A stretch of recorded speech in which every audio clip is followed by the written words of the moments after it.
So you've had your first interaction with the cultists who you have been investigating.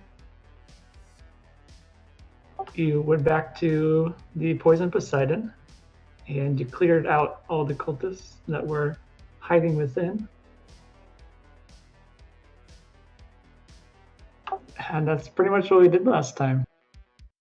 At the end, you discovered their next target, who was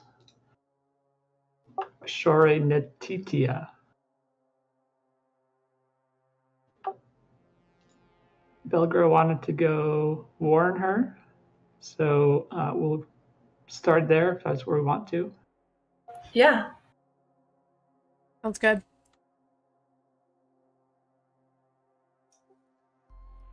I'm ready.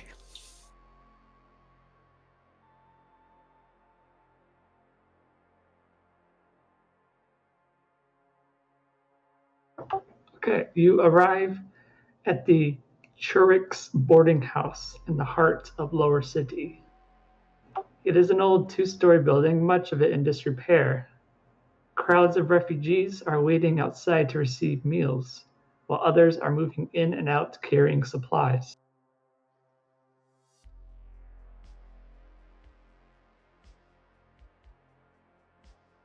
So you all arrive here. What do you wish to do?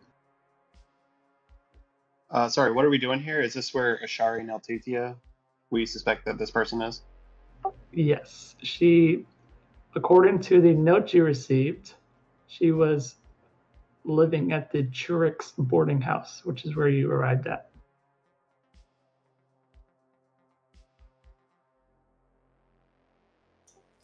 I'm just kind of taking in what's going on, waiting for the next move with the group. Take it Belgar is leading us in. Did we know anything about, like, what room she's in? The note wasn't specific about where exactly she would be at, just that she would be here.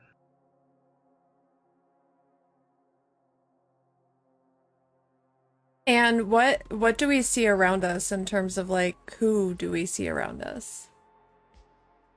You see big groups of refugees, mostly. A lot of them waiting in line or going in and out, taking supplies with them. Can I roll a perception to see if I can spot the Ashari? Go ahead. Sorry, do we know what she looks like? Or this person? The note described her. Thank you. She is, let me see the note. She has hazel eyes, green hair, dark brown hair braided in 2 tresses. That's what I'm looking for.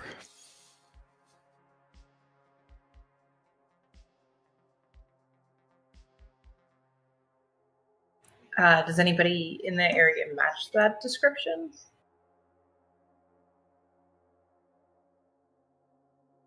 Ergoth notices a woman matching the description of Shore, placing supplies into a box. She is young with braided brown hair and average height. Sure, that's how you say your name. Okay. I point out the person of interest to the group. I'm gonna approach the woman and ask her if I can have a moment of her time.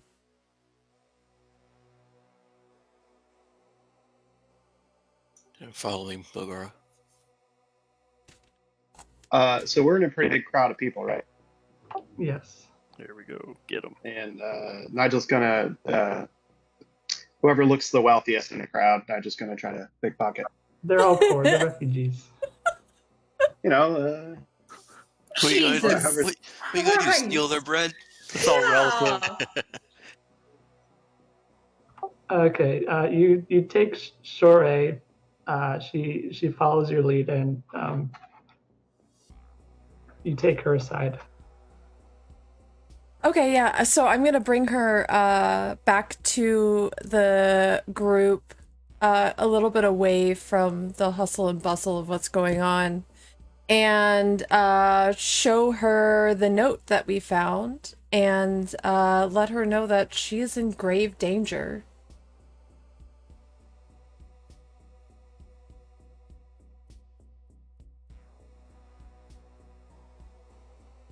She looks over the note and she looks back at you and says, "What have I done for them to be after me?"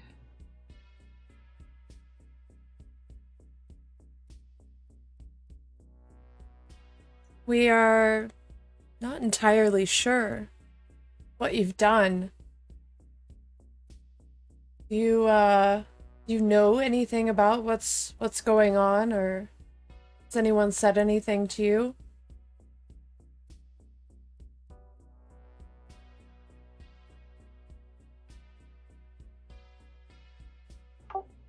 Nothing comes to mind. But this is so strange. I've lost my home, my family. There's nowhere else for me to go. What should I do? You have no safe place to hide?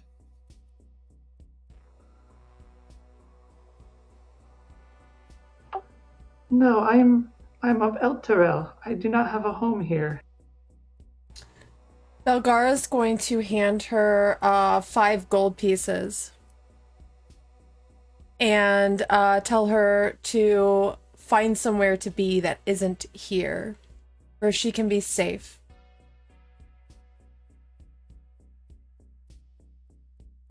She takes the gold and puts it in her pocket. And she says, "Well, I thank you. Who might you be?" Who I am is no matter to you.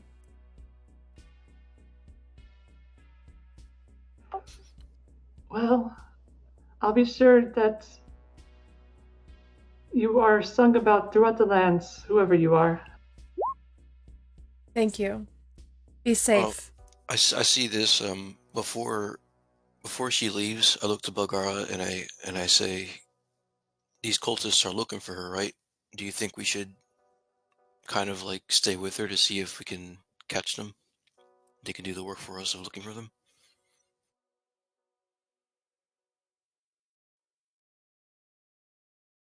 Belgara kind of looks around to everybody.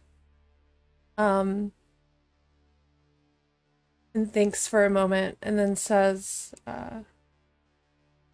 I feel like we're gonna do well to find the cultists on our own. But this is only gonna waste our time. Unless anyone has any objections to that, I feel that we should press on with our task. Nigel nods in agreement. At the opportunity, he wants to help Ashare, just as a next course of action. He's going to walk over to Ashare and says, "Let me offer you some more help, my dear." And he pulls out a disguise kit.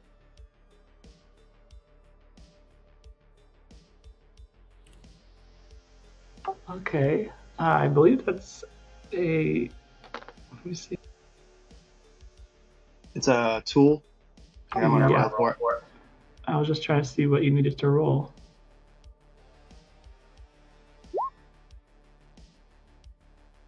Just a really bad job of a disguise on her. Oh Really bad. You wouldn't know immediately if it was good or bad. Oh.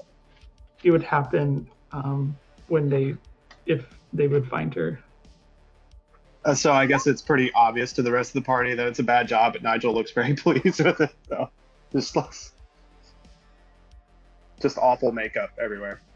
Takari thinks it's great. Takari's really stoked for that disguise and gives like a hearty thumbs up. Ruin wanted to kill her just out of principle to begin with. Now he really wants to kill her. Jesus Christ. Oh my god. But he won't.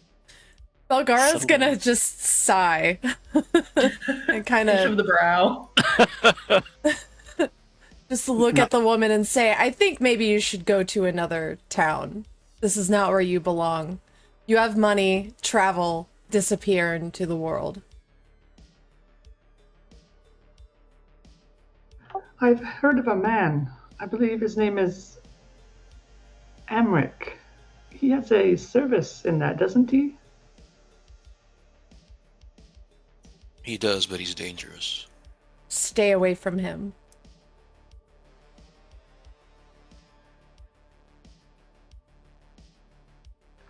Is it Anwick or Amric? I wrote Amric earlier. It's Amric. I'll type it out for you.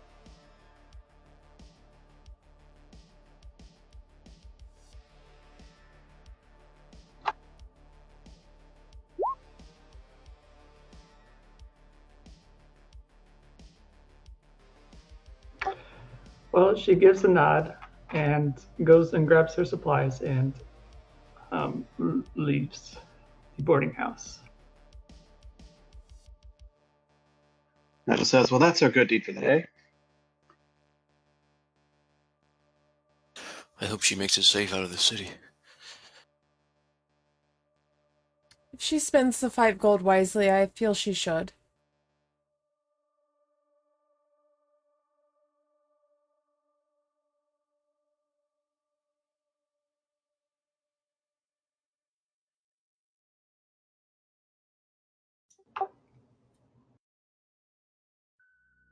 Okay, so you finished that line. What do you want to do next? I think we were gonna go rest up and then hit the bathhouses, if I remember correctly, right, guys? I think so. Yes. Correct. Do we want to go back to the same inn? Or do we feel like maybe that's risky? What if we rested here? With the refugees? Yeah. Is it, it seems like kind of a depressing place. Yeah. Yeah, Takari does not want to do that at all, nor does her bird. Also, we know that there were gonna be people coming here to take this woman. That's half the reason why I want to stay. Yeah, hi, my name's Aragoth, and I love danger. Just like you could disguise me as her, and then we could jump them. Listen, the wheels are turning, but I think the hamster may be dead. Oh no. I think Aragos onto something. Is there maybe like a tavern nearby that we could like kind of what is it? What's the word? Scope this out. area. Yeah. Yeah, that would probably be smart. Smarter than staying in the actual boarding house. Well, just sleep with my dagger and sickle and be ready. Takari's getting itchy just thinking about the idea of sleeping in a boarding house. Like, as a good thing? You want to? Itchy as in, no, like, she is physically itchy.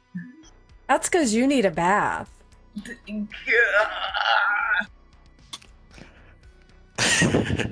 That's my official response as Takari. Totally legit. Nigel gives he lifts up his arm, gives his armpit a sniff. Should I roll like a Constitution save? To do what? Nothing. I'm just kidding. Okay. So what's the plan? Let's find a tavern near this boarding house, just to have a little bit of the quickest rest we can before we head out to the bathhouse. Or just somewhere with food and drink. There's got to be something nearby.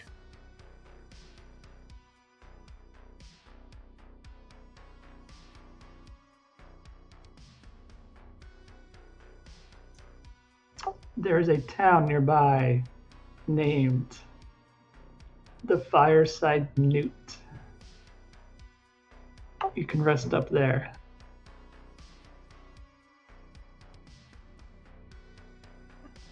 Okay. Sounds great.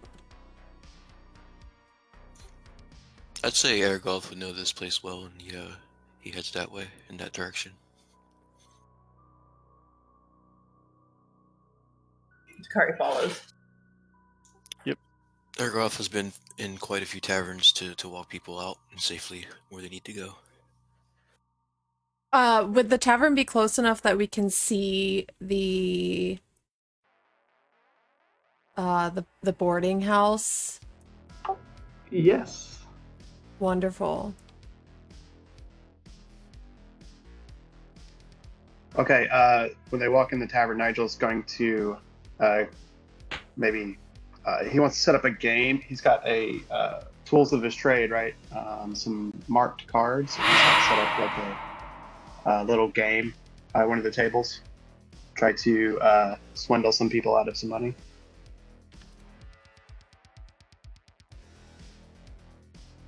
Okay. Go ahead and do a sleight of hand check. Sorry, I didn't mean to step on anyone's toes. If anyone wants to do anything once we enter the tavern. I mean, No, I just want to sleep. Maybe a bath if they have a bath. Takari hisses at that idea. Yes, they have a bath. Sleight of hand's 14.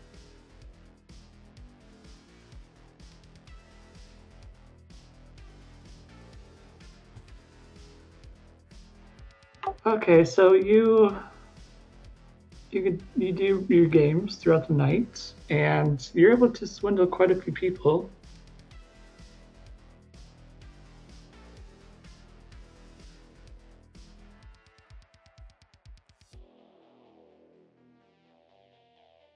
Without making anybody mad, eh?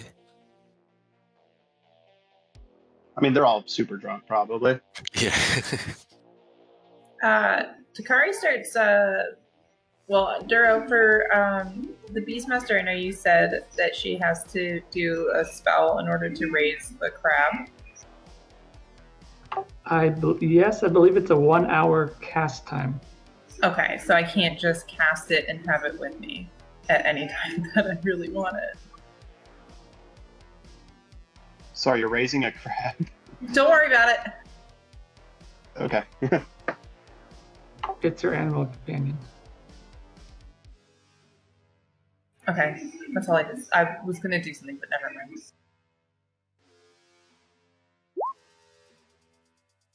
So, Nigel, you're able to swindle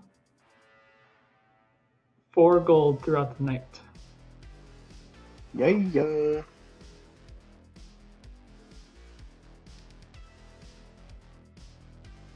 Do I make any friends? No, you're swindling them. I mean, you know. I like the eagerness though to make friends out of those you've swindled. that'd be some quality friendships built there. It'd be funny if you crit and then make a friend and swindle the person at the same time. Brilliant. What is Ruin and Airghost doing? If we're not getting rooms, then I'm just gonna get something to eat and drink. Okay. Yeah. Before we resting, sorry, I'm waking up. Before we rested up, I would have been kind of like eyeing the refugee building just to see if I noticed anybody spooky.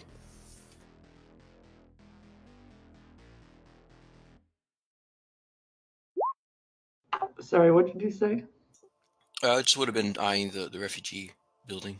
Okay.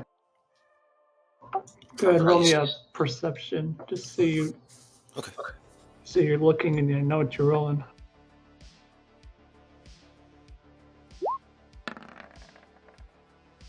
Nice Your eyes are roll. fixed on that building.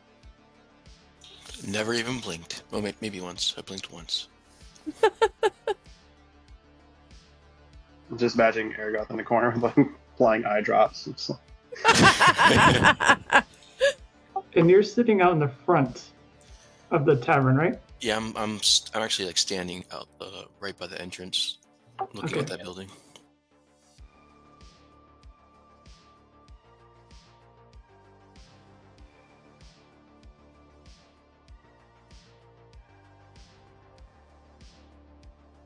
Okay, Ruin, it'll cost you 6 copper for your drink and food. Roger that. Give me 1 second, guys. I just gotta read.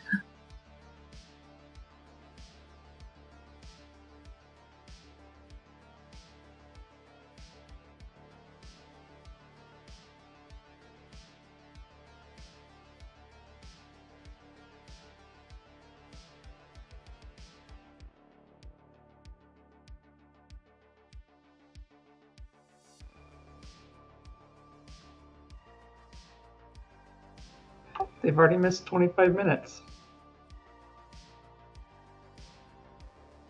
How dare they?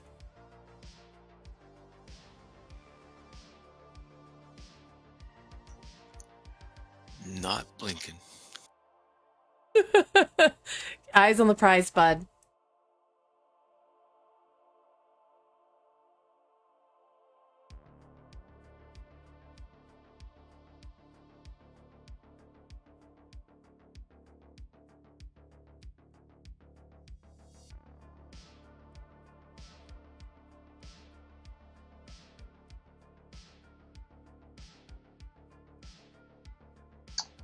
So once it's maybe like a couple hours Now pass, you are Nigel's vampire. made his bank off these fools. Thank you, Lord he's Gasumba. going Thank to you so much. go up to 6 the months strong, barkeep. friend. Buy an ale for himself and bring one to Aragoth. It seems to be, I guess Aragoth's waiting by the outside. He's outside. It'll cost you 4 copper. All right, Nigel's gonna bring Aragoth an ale. Ask him what he's seen. Ergo takes the ale without taking his eyes off the building, and then chugs it without taking his eyes off the building, and then says thanks, and then hands him the mug. What have Jesus you Christ. seen? Just trying to see if I spot those cultists that were going after that lady we warned. No luck so far. Doesn't seem so.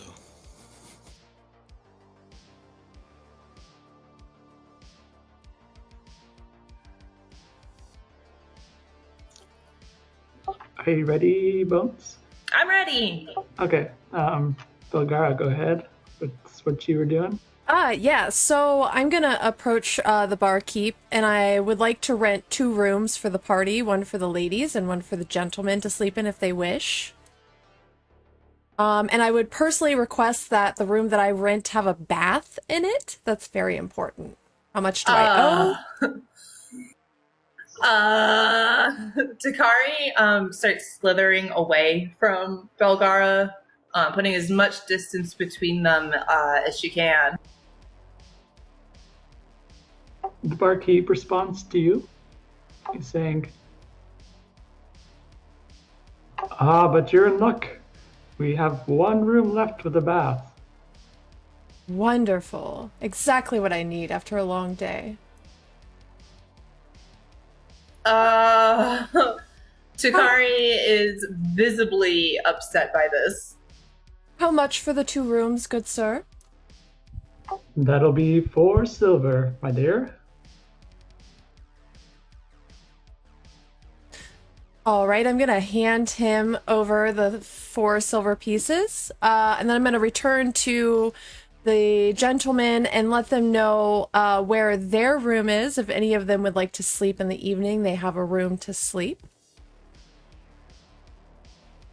Ruin will head right up there. I'm gonna give Belgara my a silver for my room.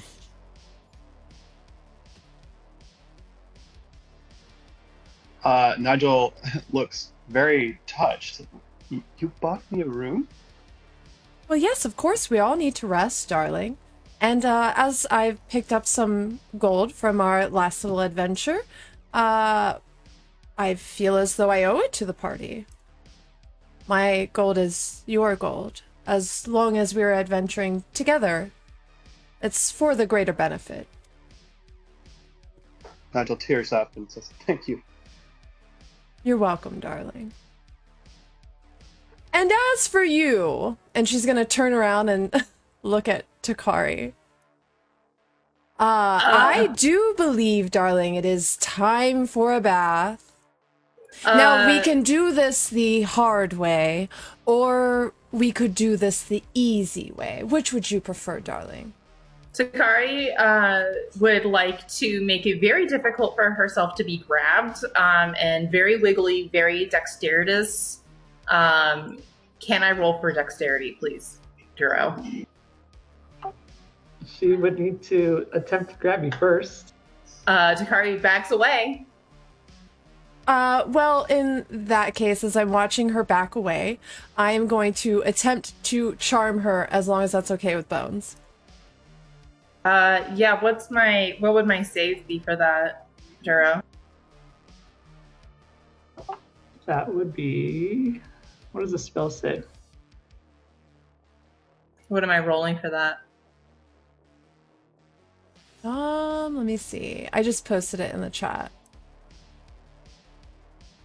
It's a wisdom saving throw.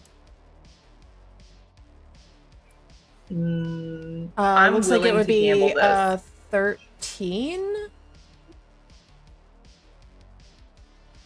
Yeah, yeah, you can go ahead and try and charm me. Wait, as an elf, am I not? You get advantage on it. Okay. So you roll twice. Okay. Yeah, go ahead and try, Creep. Yeah, roll. Aragoth can smell Takari's nervousness from around the door.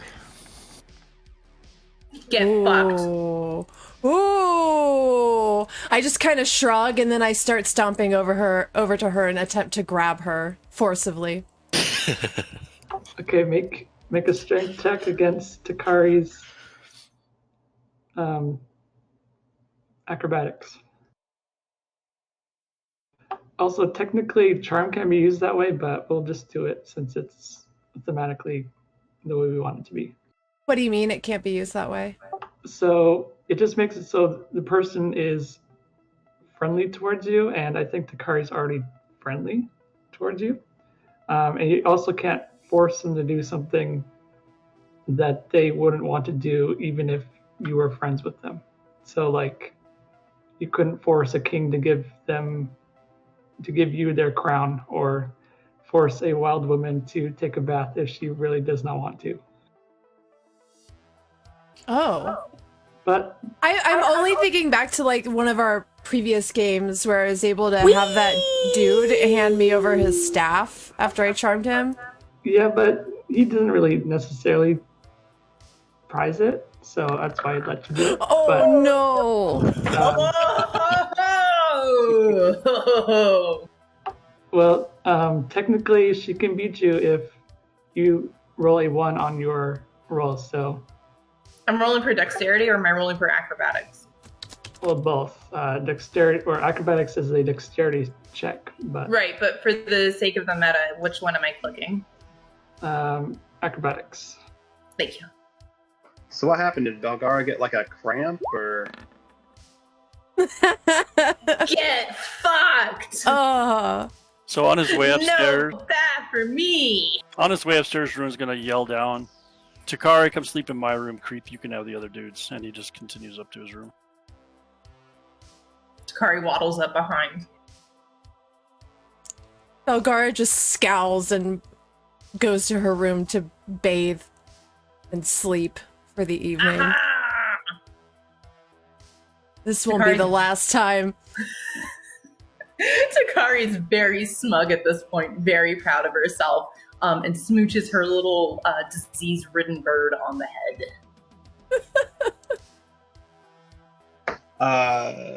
Duro, does this tavern have a food special like the other one had? Fish cakes? Yes, let me find out what their specialty is.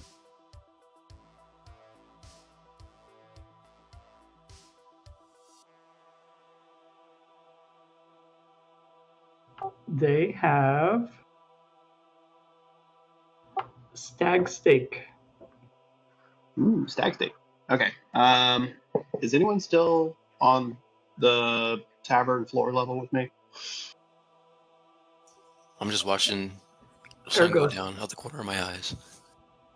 So the rooms are upstairs, so if Belgara's trying to force Takari into the room, she would also be upstairs. Ruin is upstairs. So it is Nigel and Ergoth downstairs. In that case, Nigel approaches Ergo. You've been watching this area quite a while. And may I buy you a stag steak? I hear they're pretty good.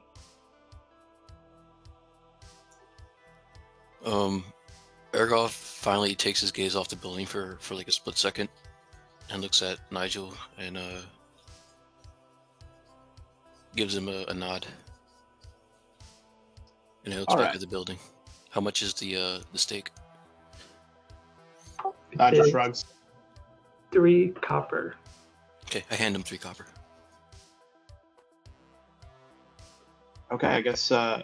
We'll share a meal, and over the meal, Nigel says, "I tell you, pretty antsy too.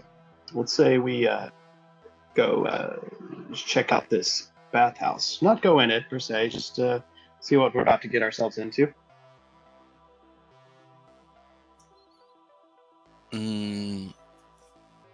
Perhaps not. I wouldn't want to break up the group. I think if we want to do a little bit of scoping out, we should let them know.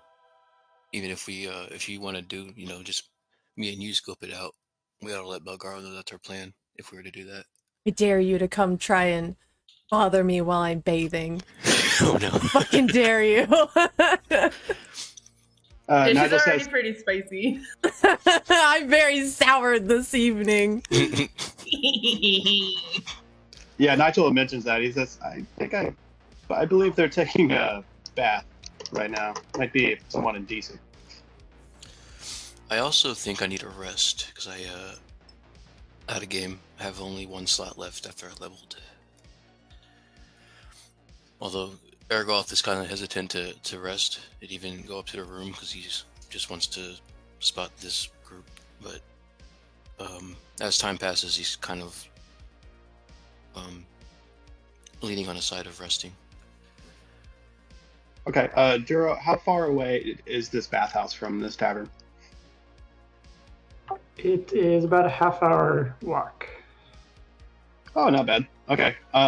Well, since Ergoth knows where Nigel will be, he's gonna, just walk on over, check it out. You're going to the bathhouse alone? Yeah. There's no reason. There's no threats. All right. I'll hang back and I'll let when the opportunity is correct. I'll let them know that that's what Nigel's doing. If I tell him that, make sure he's cool with it. Nigel says, by all means. All right. Ergoth just kind of watches him leave with a little bit of a worried gaze.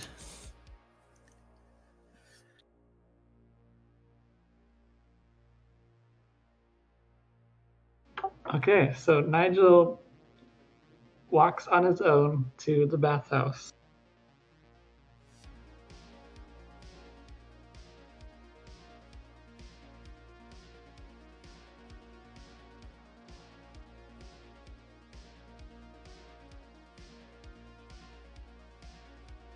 Okay, so I switched maps. You will be the top, about middle-ish.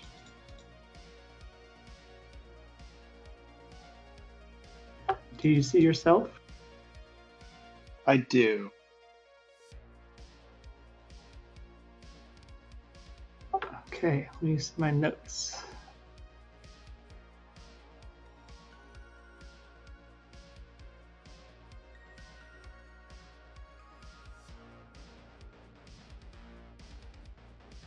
You arrive in an L-shaped courtyard featuring a trimmed lawn and nicely manicured shrubbery. The yard is decorated with white marble benches and stone fountains, each in the form of a smiling nymph, tipping a jug that spills water into a circular stone basin.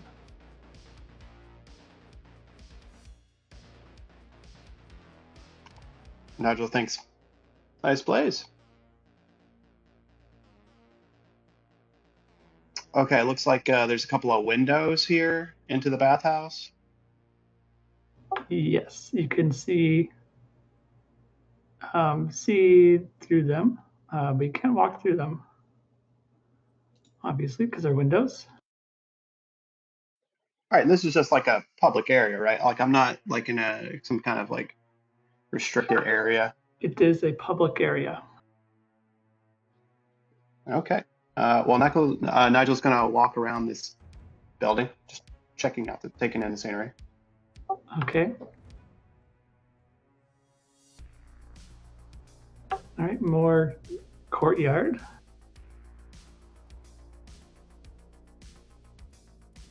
On your left, you see a door.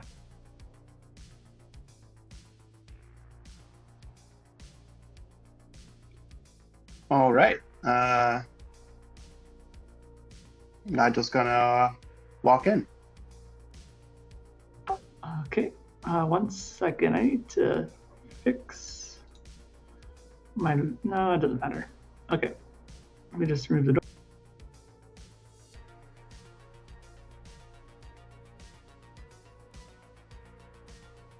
Okay. As you step.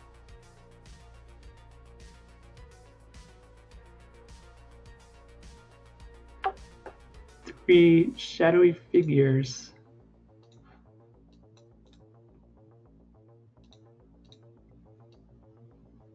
appear from the shadows.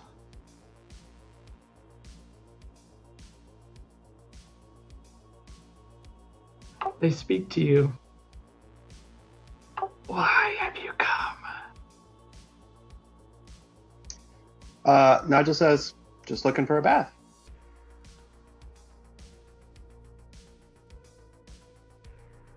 Leave now. Nigel says, okay. And leaves.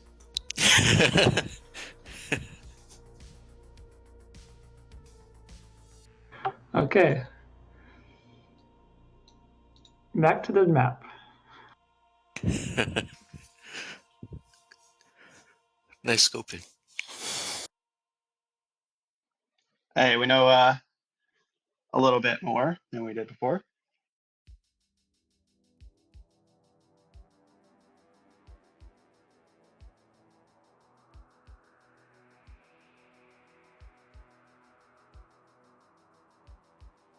And Nigel's gonna hurry back to the tavern, obviously.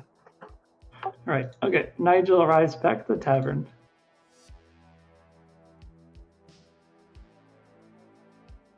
He has heard all he needed to hear.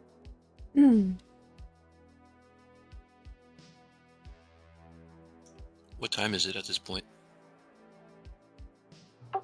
We'll just say it's evening now. After dark. Is there anyone that Nigel sees when he gets back to the tavern? I'm still standing outside.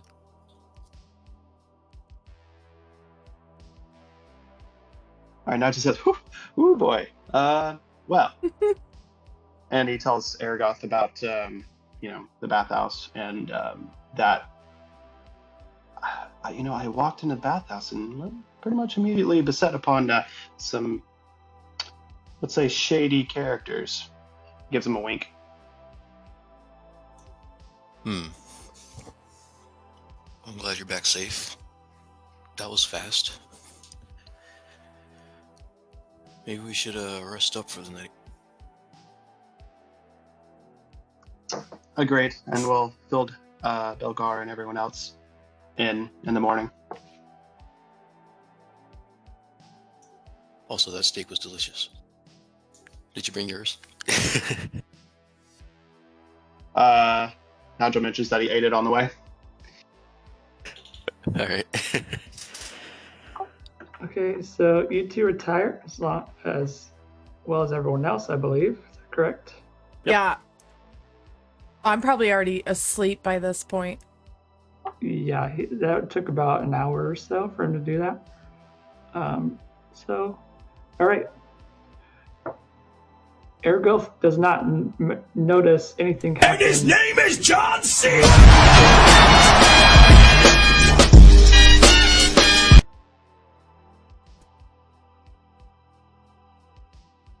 It is now morning. Oh my god. I just heard some John Cena and got really confused. Yeah, that was my stream. It's very loud. It was crushingly loud. Wait, who got John Cena? Me. Nice. Yeah, you can like spend bits on my stream and play various sounds, and so far I have gotten ghost sounds and John Cena. We're doing great over here.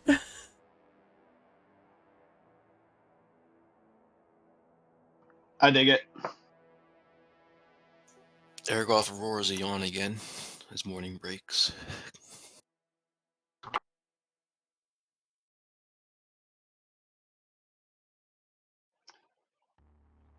I guess Nigel is awoken by the yawn and gets up himself, puts on his armor.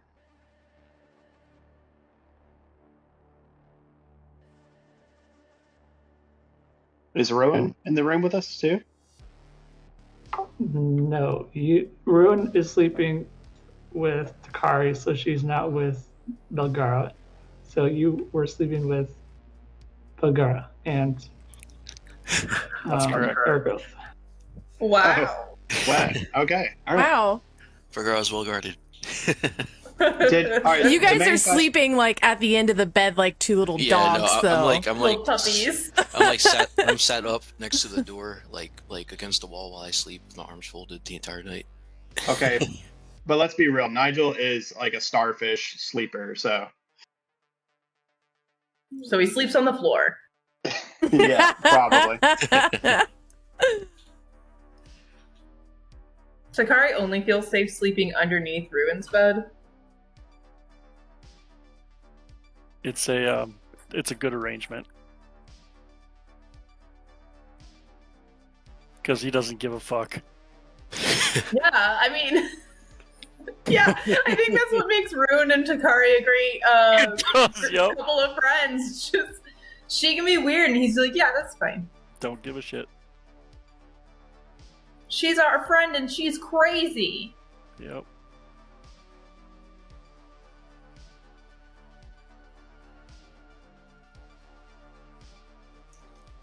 Oh, is Belgara awake yet? Oh yeah. I get up at like the ass crack of dawn. Oh, so you were probably awake before me. And I'm already downstairs, like, sitting at the bar having a cup of coffee. So Ergoth kind of like shuffles down the steps, all stiff from sitting up all night, and sits down next to Belgara and asks for coffee as well. 2 copper for the coffees.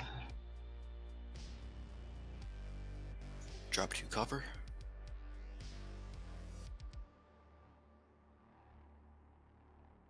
I look over to Aragoth and I ask, did you stay up late last night? Did you see anything? I didn't spot anything out of the ordinary at the refugee house, but Nigel went on a little adventure to spot or to scope out the bathhouse for us. He came back safe. He has some details for you. What? She looks like seriously concerned that he would even imagine going to the bathhouse alone. Yeah, I was worried too, but I figured if he didn't come back soon, I'd head over. And I you stayed just back to make sure to know. you to make just sure let to you him know. leave? Yeah, I mean, I felt like if he was gonna scope out the place, 2 people are louder than 1, and I wanted to hang back to let you guys know, rather than you guys not know anything. Well, at least you had half a brain to stay. Yeah, I thought about convincing him, but I remember he said let him do his rogue things, so I let him do his rogue thing. I see. I don't think it's too smart for any of us to be going off on our own like that. Let him know for me. I tried to tell him that. Oh, don't you worry. I'll be letting him know my feelings once he's awake. Alright. It's probably about that time that Nigel would be making his way downstairs.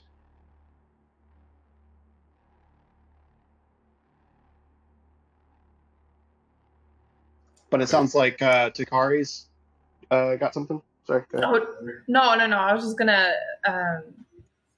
Takari's just gonna slither down and like avoid Belgara at all costs with like ninja, like karate hands. If she makes any sudden movements, just automatically just like ready to hiya.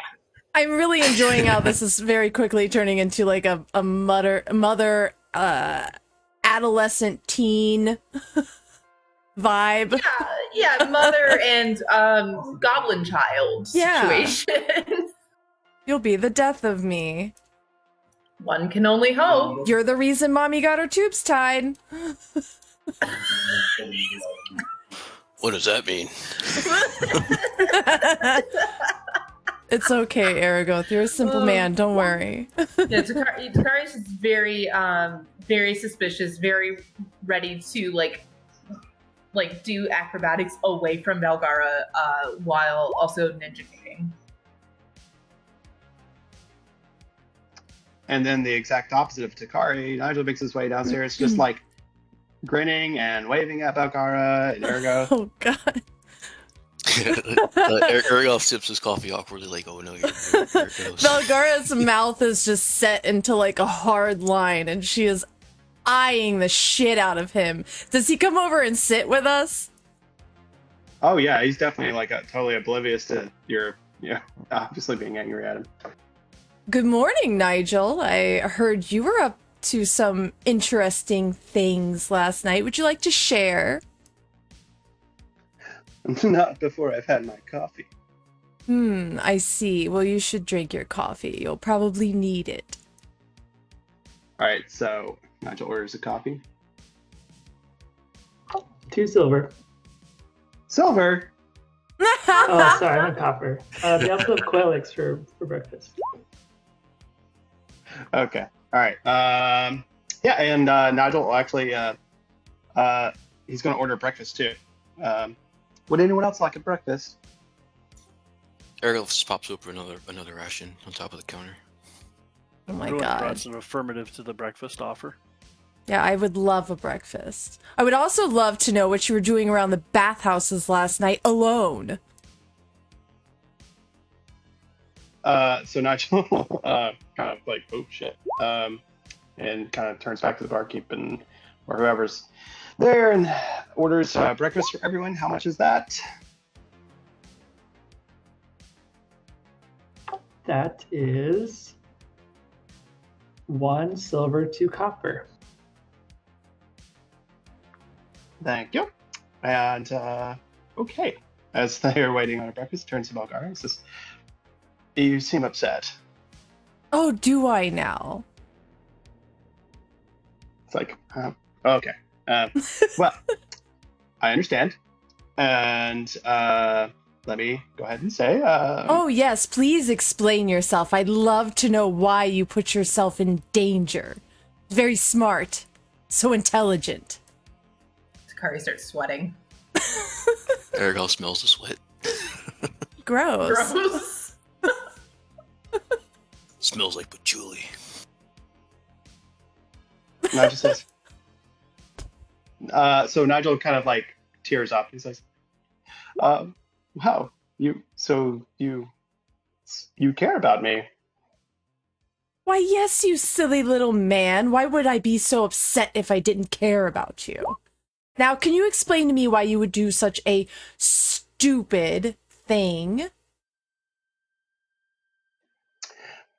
Well, I would do such a stupid thing to take care of the rest of everyone in our group. You see, I was scoping the area to anticipate any threats or see what exactly we were getting ourselves into, and I have some information. But first, let's chow down. Let's eat our breakfast. Belgara kind of narrows her eyes at him, but she's also very hungry, so she lets it drop for the moment to eat.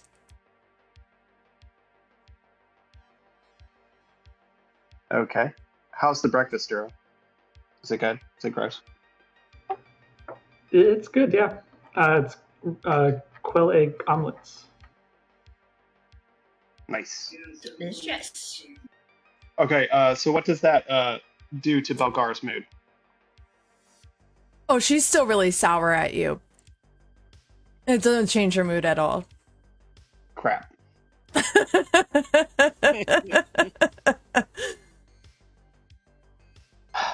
All right, so, well, this is what I found out last night, and so Nigel fills them in, kind of like so he draws a map of the area, and also lets them know, hey, we're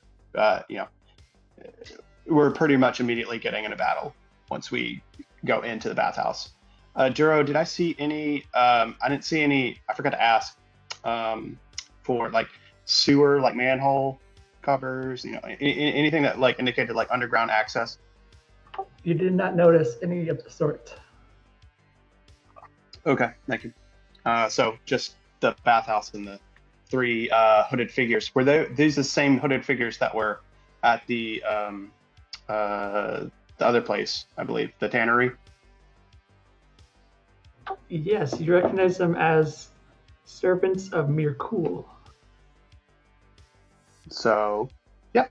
Nigel mentions that servants of Mirkul are at the bathhouse, and we're going to be fighting them immediately. Lord of Bones. I see. Well, it doesn't negate the fact that you went off on your own and put yourself at risk. I would understand, but hope that in the future maybe you would think a little bit more about that. Think about what kind of position you could put the party in, having a man down to go into the bathhouse is to not only take care of whatever is going on down there, but to also have to attempt to find you. It would be miserable. Horrible. It would put more lives in danger than what it's worth. You really care about me? And he gives a hug to Balgara. Oh my god, she softens at the hug and sighs and just says, I just want us all to be safe through this. I do hope you understand. And please don't ever do that again without at least telling us all and letting us know what's happening. It's just not smart of you. Ergold kind of walks up to them as that conversation is happening in a... You're sitting next to us, you ding-dong, drinking coffee. Oh, was I? That's right, I was sitting next to you. Anyway, I was walking around, the coffee got to me, that's what happened. Yeah, Ergold just says, well, it worked out, I guess. I would have warned you about Gara, but I knew you were bathing for the night, and that would have been awkward. So. She shoots Aragoth a look that's just daggers and says, oh, so you're telling me that you knew about this as well? Yeah. Oh, yeah. Wait, didn't I tell you while we were having the coffee? Sakari's just really glad that the heat's been taken off of her and the whole situation. And just munches along on breakfast, happily bouncing in her seat, all giddy. Dragons! You hear two heavy footsteps walking towards you.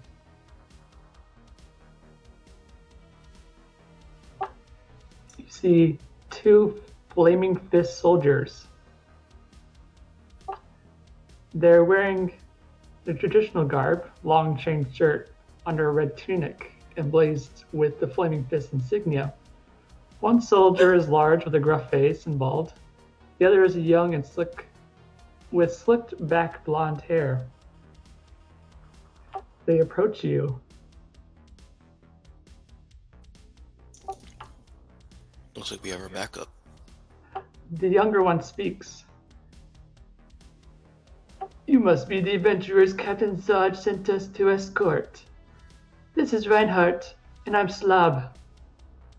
Listen closely to us, and don't get in our way, and you might manage to survive the cultist onslaught. Who is he speaking to? To all of you. And is he part snake, or...? He's a human. Okay, he just... it sounds evil. So the Flaming Fist aren't nice people generally, so Gotcha. that's what I was going for. Hey, Ergoth just does the a well then expression, and is happy that he has a buffer between the group and the enemies that we're facing. So Nigel holds out his fist for a fist bump? with the flaming fist? Belgara Taka- holds her tongue, but she looks already annoyed by this human. Takari jumps up and says to the flaming fist, "Don't Nigel's fist bump attempt. Don't worry, I'll show you how to do it." And she runs over and licks Nigel's fist. See, I know how to do it. The younger one looks in disgust. Oh What are you doing? She's feral. no! Oh my god. We're the fucking island of misfit toys over here. She looks up at him and she goes, "My best." Yeah, Takari's the little elf that wanted to be the dentist. Yeah. Yeah. Give me your teeth. I love them. Well, come on then. We have to be back before happy hour. Ergo stands up see. immediately and is ready to go. Back before happy hour? What is this happy hour? Nigel asks. Oh, that's just the Flaming Fist group together that we do on Thursday nights. Oh, so it's like your morale building activity? You could say that. It's more like us throwing beers at each other. You throw beers at each other.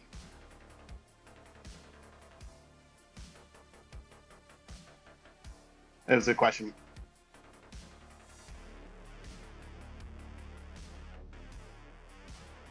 Yeah, is that so weird? No word at all. Nice. Holds out his fist again for a fist bump. Ergo throws his coffee mug at the flaming fist guy. Like that? Was there hot coffee in it? No, I emptied it. Slav looks at Nigel again with disgust, and he says, "Ugh, that was licked." You said that was licked? Yeah, it's just elf spit. It's fine, and in some parts of the world, might be considered a delicacy. So, Blech.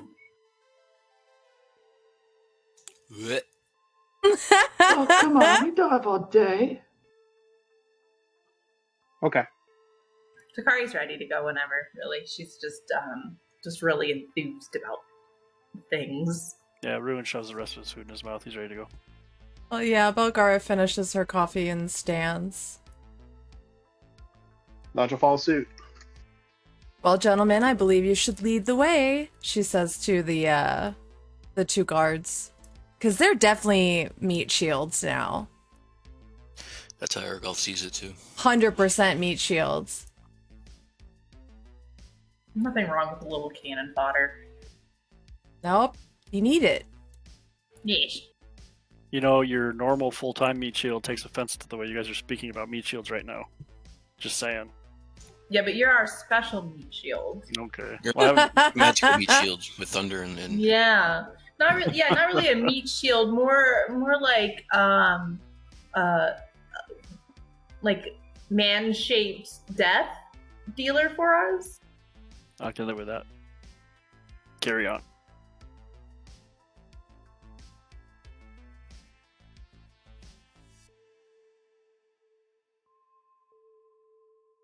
You travel to the bathhouse. When they arrive, Takari looks really upset and looks at the rest of the group, and she says, "Bathhouse? I thought you were saying laugh house this whole time. What am I supposed to do at a bathhouse?" don't worry, I don't think we're bathing today.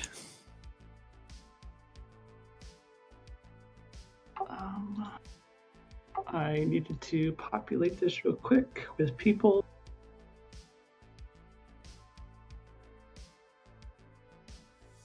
Okay, I don't think the entire party is aware or has been filled in, aside from myself, Belgara, and Ergo. So on the way, Nigel will have filled in Ruin and Takari on what he saw in the bathhouse last night. But whisper it to them, so try to keep it from the other flaming fist dudes.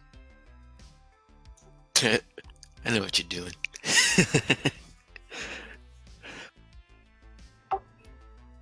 You guys should totally go check out the bathhouse. Takari's still upset that it's a bathhouse, not a laugh house.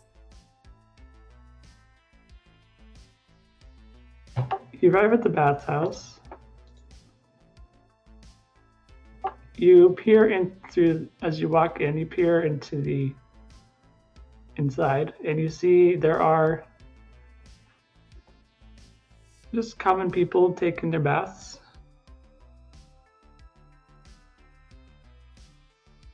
No sign of cultists so far. So they're nude. That's generally what happens at a bathhouse. Yes. Okay.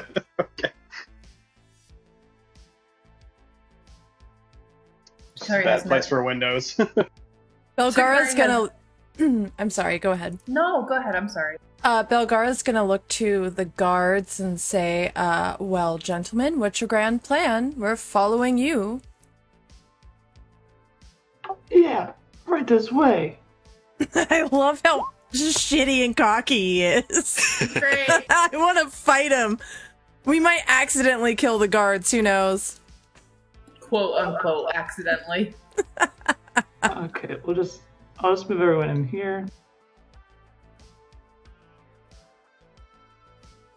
Okay. I'll hang up by the door. It's kind of my thing. He's Slab says, "Now, where is that sewer?" And he'll do a perception check, and he says, "I know it's around here somewhere." Ergoth hears him looking for the sewer and possibly not succeeding, so he's gonna give a perception check as well.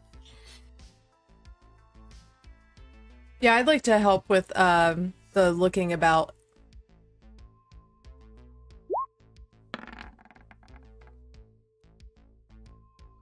Nigel looks thoroughly confused that there's like people in here and not shadowy figures. Like, but Oh, I forgot to describe this room. Let me do that real quick. The walls of this 30-foot-high pillared chamber are adorned with frescoes of bathing royalty. Natural light streams through stained glass windows, creating colorful patterns of the tiles of polished blue marble that cover the floor. 3 shallow sunken pools contain scintillating perfume-scented water. White marble benches bearing stacks of dry towels are situated near the pools, each of which come equipped with a pair of brass faucets. Alright, sorry, what did Nigel say? okay, Nigel is just looking confused in this room. Okay.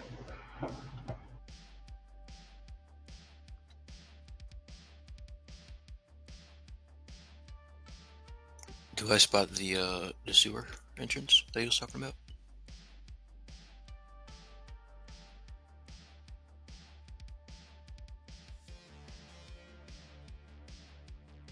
Am I supposed to be able to see anything on my screen? Because I can't. You should be at the top and then to the right. Yeah, I can see my character, but I can't see anything Oh. else. That's weird. Maybe I didn't put light in here. It's got your child filter on since everybody's naked. Takari looks around at all There the we go. people. Now I can Sorry. see. I forgot to put light in here. Good thing I have dark vision.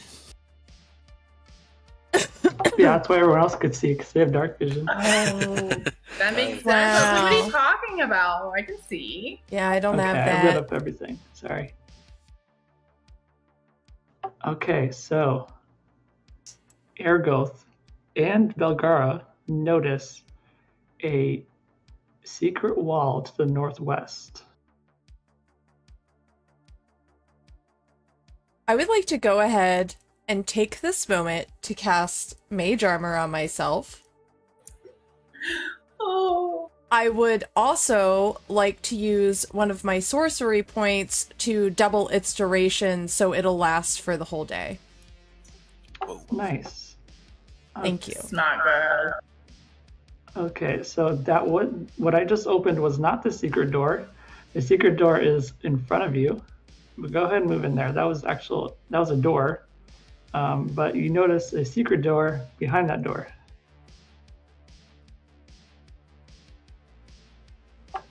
So I'll just go ahead and move you in. Looks like I found the entrance guards. Yeah, we noticed it too. Good job. Okay. They say, "Come on, then. Let's go get him." Just a moment. Let me talk to. All right. See you later. I'll be right back. Go get them, Tigers. So I'm just regrouping with you guys to basically let you guys know it's just basically fish in a barrel in that entrance. So watch out. The two dudes went first, and who wants to possibly lead the way? Oh, And I ruin. Yeah, everyone should probably go first. Magical shield. I'm gonna be at the very back of the party. I am very squishy. I'm gonna cast protection from evil and good on Takari. Oh, thank you. Hey, Duro, would it be possible to cast something like Bless before I go through a door? Or do you want me to wait for initiative rolls? You could, but Bless only works for a minute. I know, it's really tight. So you could. Up to you. I'm not going to, I just wanted to know, just so I know down the road how you play that. Yeah, you can cast spells out of combat. Okay, I'm not going to, but it's good to know that I Okay. can do that kind of thing. Thank you.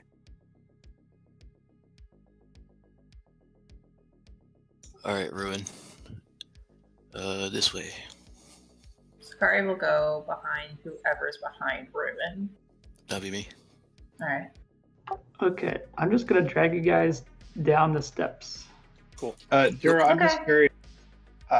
Duro. What the people in the bathhouse, were they just like, okay, this is a normal day, or what was their reaction to like guards and us busting in there?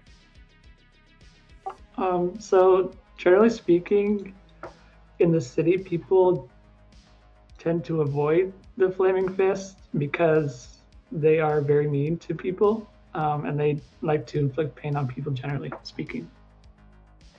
Oh man, so we're like, they probably saw us as like the bad guys when we were in there. That sucks. More like the better of the bad people. Okay, that's not as bad. Okay. So there is no light down here, by the way. So if Belgara wishes to see, you'll need to use a torch or someone cast light.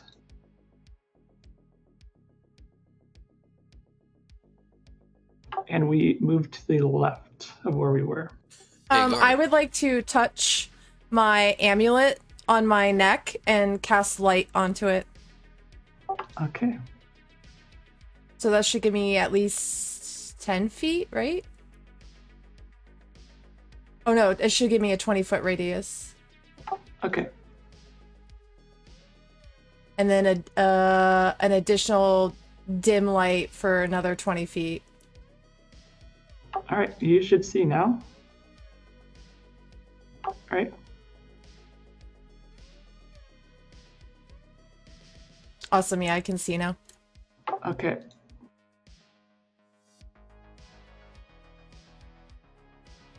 Let me find my note for you guys entering here.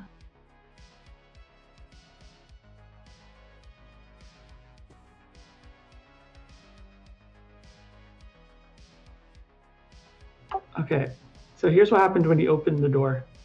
You swing the door inward. A foul stench permeates from the sewer below. A staircase of smooth stone steps leads downward. 2 sputtering torches in wall sconces illuminate the staircase, but the dungeon below is dark. You travel down the stairs where you see a floating face-down man in the middle of the flooded room which you are in. It is a bloated corpse of a shirtless man with a knife wound in his back. Carved in the knife hanging from his belt is the name Hiskal. Ruin, you recognize this man. He was a priest of Umberlee who went missing not long after the fall of Elturel. Oh shit. I'll pass that along. This was one of my brethren. He's been missing for a while. Do you know what he would be doing down here? Rooting out unsavory characters, perhaps, or any number of things. Is he from Baldur's? He would be, yes. But he's been missing roughly about since the time we started hearing rumors of refugees coming from the fall of Elturel. I see. Connected or not, I don't know. The priests in my temple are typically a solitary lot, and we do not speak much.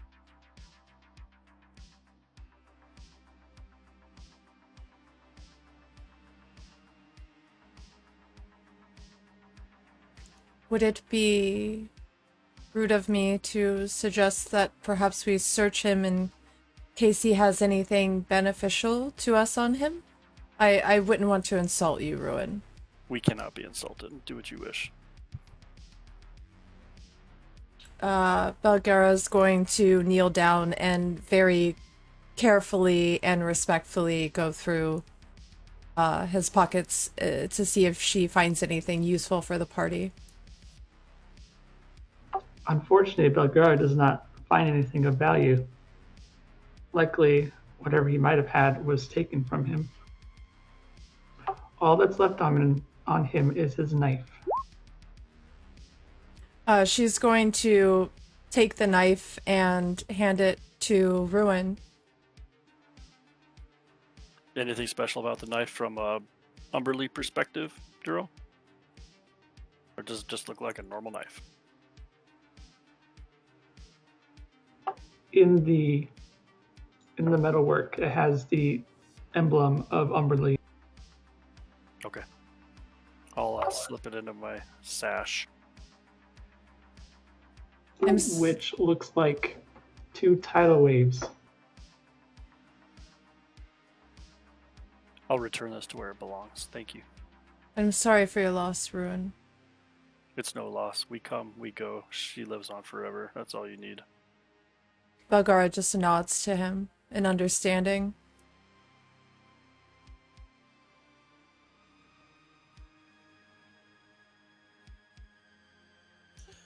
Ergoth looks up at the fists and asks, "Where to next?" Yeah, it's this way. I was just waiting for you guys to be done crying. Oh my god. Takari shoots a glare at him that could be rivaled by none other than probably Belgara. Might have been premature when I talked about not being able to be insulted. I'm just waiting for Ruin to just kill them before we even get anywhere. Right. Oh, I'm itching. I'm itching right now. Belgara speaks up and says, perhaps we should be a little bit more sensitive, but let's do press on, gentlemen. Okay. Yeah, whatever. When they turn away from Oh Nigel, my god, he's as they begin killing to me. Go wherever they're about to go. I'm just going to try to slide a hand and pickpocket them. Okay, go ahead. Sleight of hand it. Rob them They deserve blind. Out of all the people that you've tried to pickpocket Nigel to this adventure, they deserve it. Yep. Maybe not the refugee peasants so much. Oh, Yeah, that was no. that was the highlight of my night, honestly. All right, you pick up 5 silver and 2 copper from Slob. Good. The one who was As- speaking. As they walk away, Nigel also like gives him the middle finger. Aragoth like nods and smirks.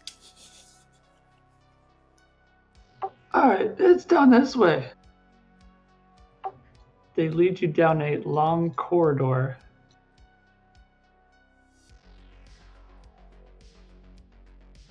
So just keep following.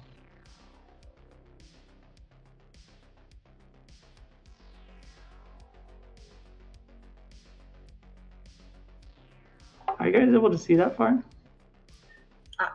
I am. Okay. Wait, let me see something. Okay. So you see the walls, right? Yeah. Okay, that's weird. Oh, you're able to see the little markers of people? I can see the guard, or the fists, but that's it. Can you see him when he's here? No. Okay. It's weird. Alright, anyways.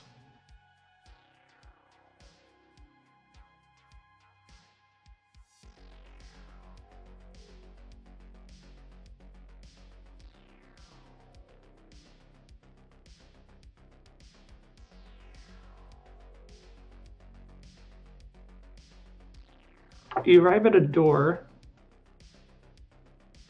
that bears a carving of Baal, the chaotic evil god of murder. He's depicted as a powerful built, skull-headed man with long curved blades where his hands should be. As soon as Aragoth sees it, he unslings his bow and kind of like looks back at the group like, be ready.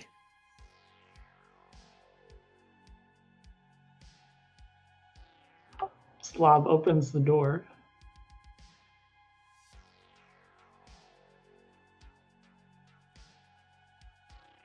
Takari clenches her bow in hand. Belgara can see nothing from where she's at, so she's just kind of hanging out. Alright, now you can see. Oh god. So much. Gonna back up Okay. that train.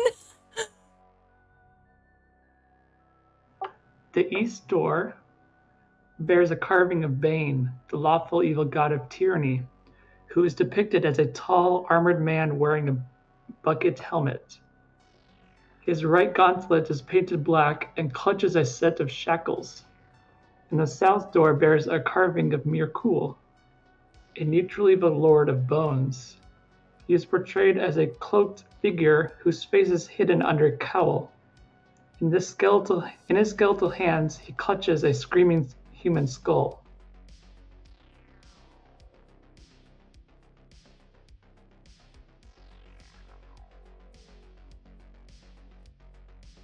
And to the west is an open area.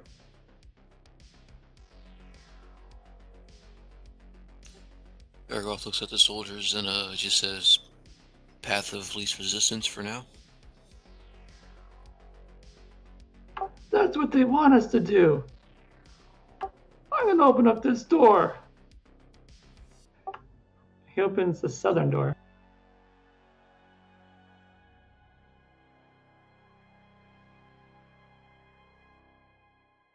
Takari clenches her jaw and resists saying something crude and cruel. I'm going to draw my bow. Just keeping it drawn.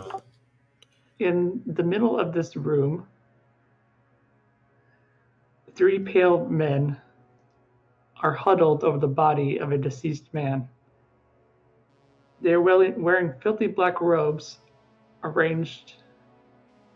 Let's see. They are arranged in a triangle formation around the man. They appear to be doing some sort of ritual upon him.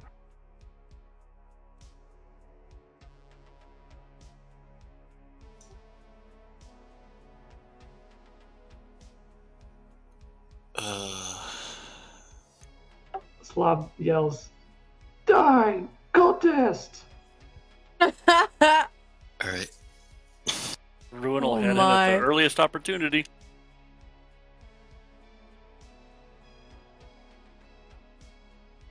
All right, roll for initiatives. At least that guy wasn't a coward. Oh wow, I got a good initiative for once.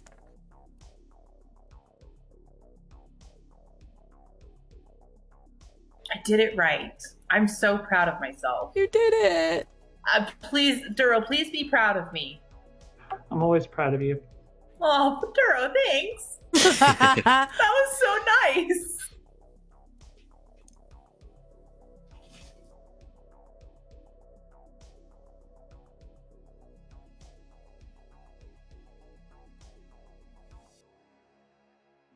Okay, so did I roll for them? Yeah, I did.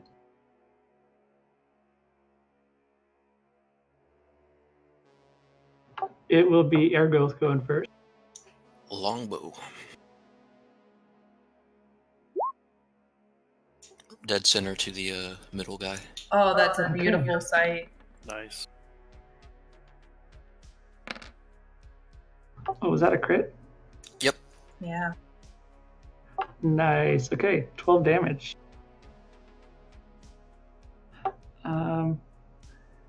You need to roll another D8 because you only rolled. Oh, let me see. Never mind. You're fine. I think it auto rolled. Yeah, auto rolled 2.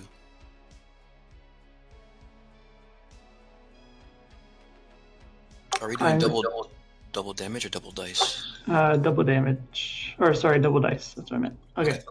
So you hit the red one. The arrow just flies right over the two guys' shoulders, right into his armpit. The Necromites of Mere Cool attacks Slav.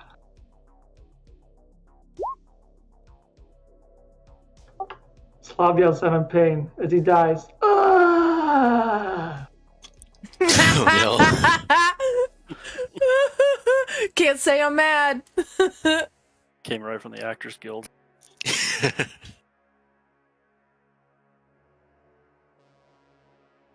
It is Reinhardt's turn, who yells out, "I'm not working here anymore!" And he runs away. I grab him before he runs. Can I? Is that possible? Is that allowed? No. Okay. Not allowed. He's running. He's out of there. That'd be a grapple check, wouldn't it? Yeah, Okay. but we're in combat, so it's like turn order Yeah, stuff. you could have done if he's out of combat, but he's in combat. Okay. It is Belgara's turn. I am going to cast a firebolt at Red. Okay.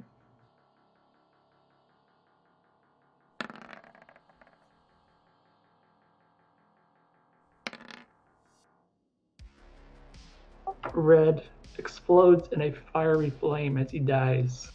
Woohoo!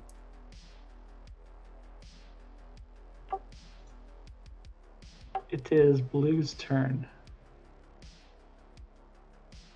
Seeing that he can only see Ruin, that is who he will attack. Perfect. Will not hit. Okay, it is Takari's turn. Is there any way I could go into like a stealth? Yes, you could just do your hide. Well, I wanted to kind of stealth in closer so I can get a better advantage point on the combat that's happening. Well, if you move in front of them, they'll see you. Okay, all right. That's what I was just asking. Yeah. All right. Takari's gonna move over 1. And am I able to try and hit Blue? Yes. Okay. So you're able to move, attack, and then move again. You don't have to do it.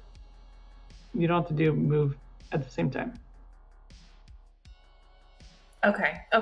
Well, I'm okay with this position. Okay. Go All ahead. right. I'm gonna roll for my longbow. Nice. Oh, I forgot. I need you to give you your crab. My crab! I wasn't gonna bring him out yet. Oh, we love him so much. Oh my hell's god, that? he's so cute. Oh god, I love him so much. Oh, I'm gonna cry, Duro. He's so good. So it's better you just. So since you can just, if he dies, you can just bring him back. It's just better to have it out all the time. I could actually cry this very moment because I love him. His name is Reginald.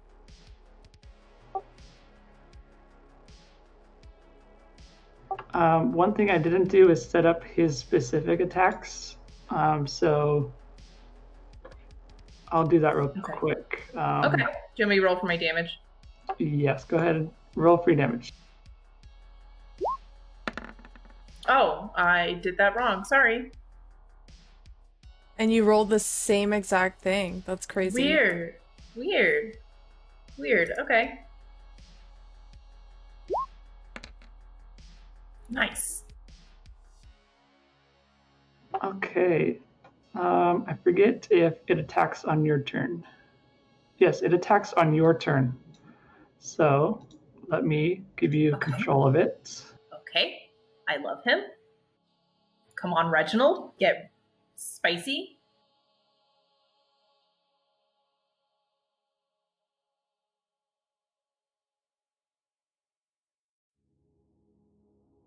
And we said that he can move 40 feet on land last time.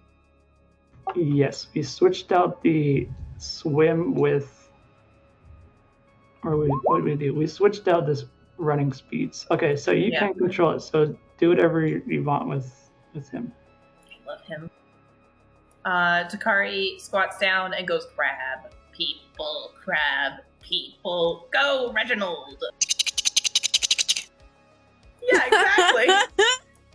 And he can move. Okay, he's just gonna move into position. Can he move more than that? Yes, he has 40 feet, which is 8 squares. Okay. Can he still attack or no? That's the end of his turn. You can still attack. Let me switch out the damage real quick. So it is a 1d6 plus 2 plus your proficiency bonus. Your proficiency bonus is 2, right? Yes. So 1d6 plus what?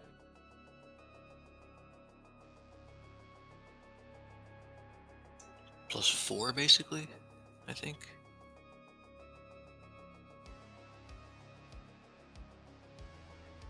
Oh god, there's things happening.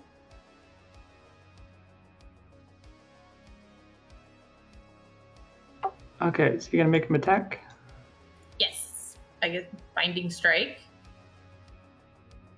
Yes. Did I do that right? Yep. Okay, Yes. so you rolled 1. Poop. Okay, it is. Take out Slob, he's dead. It is Green's turn, who will attack the crab because he does not like crabs. No!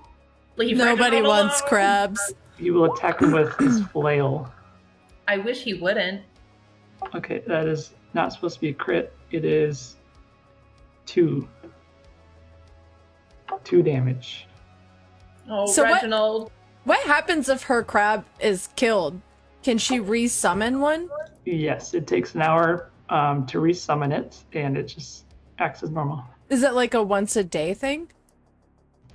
I don't believe so. Okay, I'm just curious. Does her crab get her the protection from evil and good bonus at all? Or is that just that's a separate entity? To give what, sorry? Protection, like if I cast, this is just for future reference, if I cast protection from evil and good on Takari, does her crab get it? No, because they're separate entities. Okay. That and Reginald is an agent of chaos, so Alright. Exactly. yeah, agent of chaos. I can rename it to Reginald if you wish. Yes, please. I love him. I just love his stupid little face. Reginald also has a terrible smoking habit. Okay, it is Nigel's turn. Go ahead.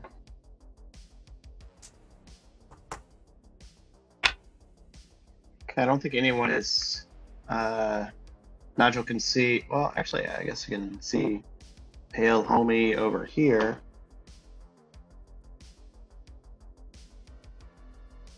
That guy?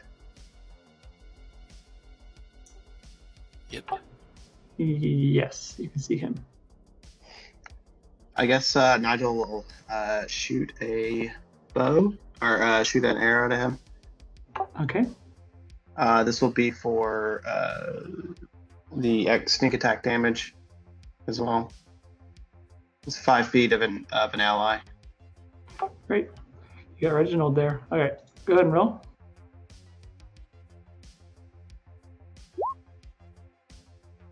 You better not hurt Reginald. My aim was true, it would seem. How do you? Don't worry, Bones. This isn't like 1E, 2E. Okay. Yeah, that's an early edition thing, not 5th edition. I would riot. Until it was either, I don't know if they had in 4th edition, but for sure 3.5, there was a chance for you to hit your ally. Yep. Right. I almost did that last night in the 1E, 2E game. You mean you did do that? Barely nicked her. All right, 17. You just outright kill him. You hit him square in the chest. Holy shit. Nice. That was your. You re-rolled your attack. You need to roll your damage. Yeah, I was trying to roll my damage. 1 sec. I'm just gonna roll a D. What is it? If you just click short bow, it should roll damage for you.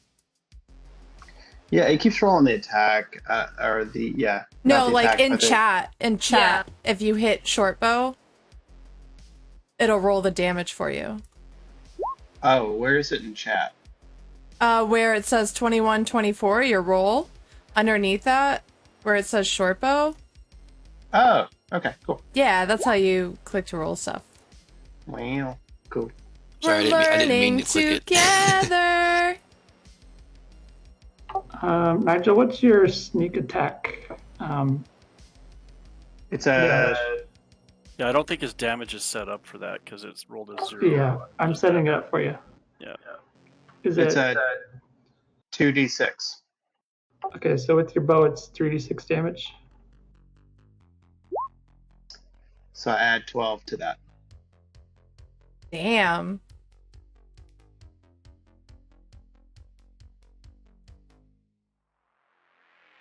So that would be 15 total. I'm pretty sure that's super dead. Okay, so I set up a weapon for you, which is. Wait, let me fix it. I messed up. Okay, it's just called sneak attack, so it deals 3d6 plus 3. So you just need to click on that in your items, and it'll just roll your 3d6 plus 3. Oh, it sounds like you're saying 3d6. It's a 2d6 for me at level 3. It includes your bow image. Oh, okay. All right, but yeah, you still hit this guy. Nice job. So I shoot him. My arrow goes up his nostril and through his brain. He's still up. Maybe he could survive a little bit of that. He has to just walk around with an arrow in his nose.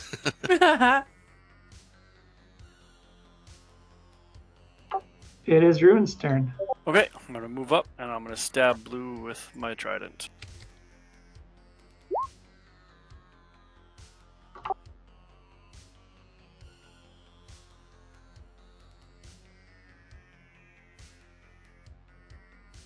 I'm assuming that misses. The Necromite artfully dodges your attack. That'll be my turn. It is Ergo's turn. Aragoth is gonna save an arrow and go right up to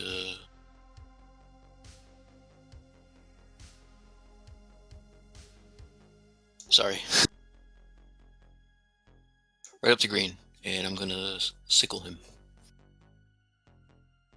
Okay.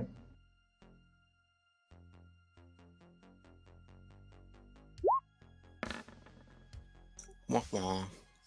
Ouch. You cut just above his shoulder, but miss. Bonus action, I'm gonna cast Zephyr Strike. That drops concentration on protection from evil and good. Alright.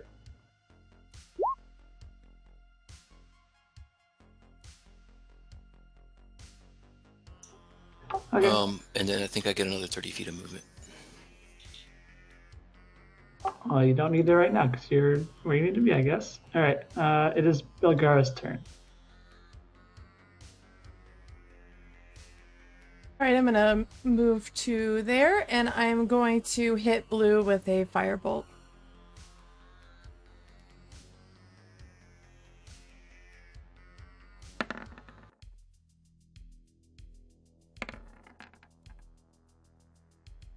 You singe his beard a little bit. Alright, it is Necromite's Blue's turn, who will use his flail against Ruin. I got very nervous that you were going to say Reginald again. Well, Blue's right next to Ruin, so that's what I'm doing. It bounces off your shield. Roger. It is Takari's turn. Takari's going to fire another arrow at Blue.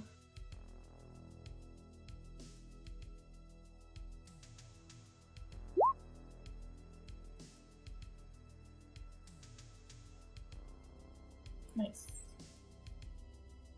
Can you roll for your damage? Yeah, I was gonna say, I assume that hit. Nice. You strike his leg with your arrow. Nice. And Reginald is going to whack Green again. Okay, he's gonna pinch him. Yeah. Yeah. Oh. Reginald has some trouble with hydraulics. He's doing his best. So it'll be Green next, who will swing his flail in retaliation against Reginald. He better miss. I don't think he The missed. flail bounces off of Reginald's thick carapace. It is Yes. Nigel's turn. Okay. So I'm gonna repeat what we did last round. Okay. Swing and a miss. Nigel's also gonna move closer. Okay. It is Ruin's turn. I'm gonna stab with my trident. Going after Blue again. Okay. Not great with the trident, but that's okay. That'll be it. Okay, here it goes. Go ahead. Bow! At Green. If you move there, then you would provoke an opportunity from Green. I don't get so Zephyr Strike removes opportunity attack. Yeah.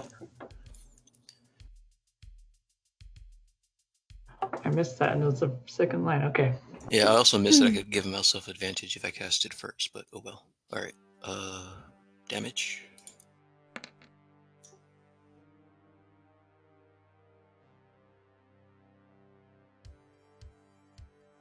Yeehaw. You hit Green somewhere that's vital. In the other armpit. Yeah, okay. It is Bilgar's turn. One cultist remains. All right, I'm gonna fire another firebolt at Blue.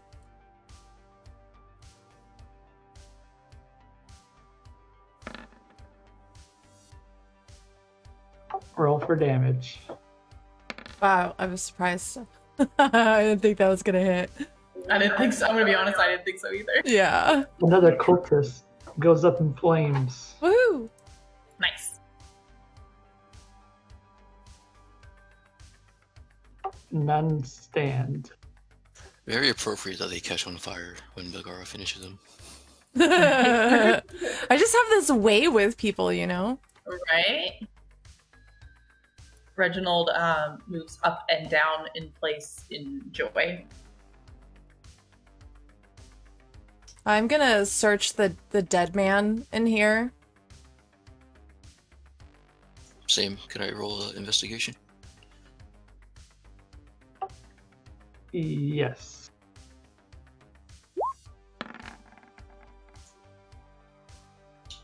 Derp. Would you like me to roll as well? Yes, please. I was asking Duro.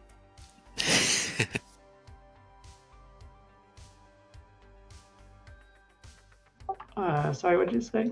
I said, would you like me to roll as well? Yes, you wanted to initially, so go ahead. I can't see past the embers and smoke of the other two guys. You just get so overexcited. Just calm down, buddy. Just relax. On the man, you find a necklace of a sun being shadowed by, or shadowing a moon. Can I roll to see if I know anything about this? Yes.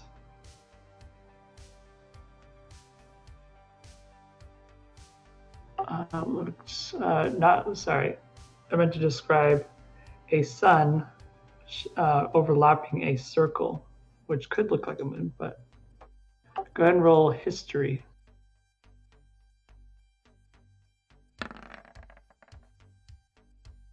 Oof. Luckily, actually roll with advantage, because since you're from Baldur's Gate, you probably know something about it. Okay, Yay. You recognize it as the symbol of the Order of the Companion.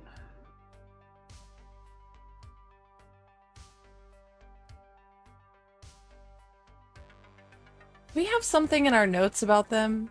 We do. Yes.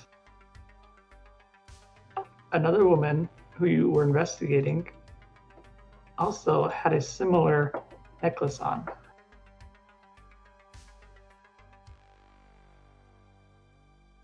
It was Annika Silverleaf.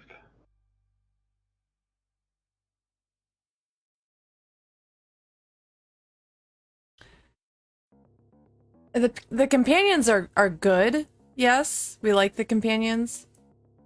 Yes, they're essentially one of the holy orders of El Terrell.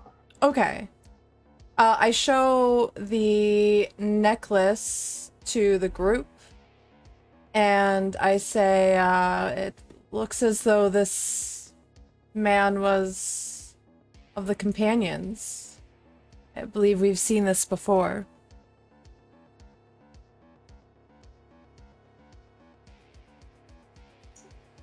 And these cultists actually killed him for a ritual.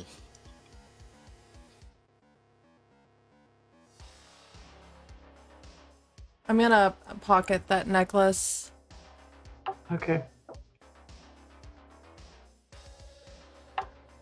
You have, okay, so I'm assuming someone would want to search the bodies of the 3 cultists. You find 6 silver and 9 copper. Whoever claims it first gets it. Takari needs nothing but her crab. Aragoth doesn't typically loot humans, or not humans, bodies. Alright, Nigel, take it. Okay, moving on. Do you guys want to go west or east? Nigel's going to investigate this door to the east, see if it's locked. It is not locked. That door is the Door of Bane. Real quick, Duro, is there anything special in this like little destroyed area of this room? Let me see my note.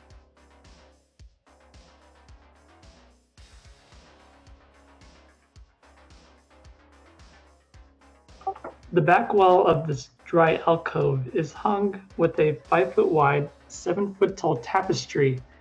It depicts a grisly scene of 4 faceless figures ripping apart a 5th figure who is screaming. Wow.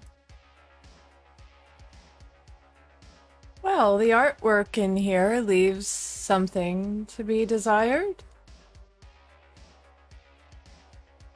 Ergoff kind of sniffs. It smells of mold. Gross.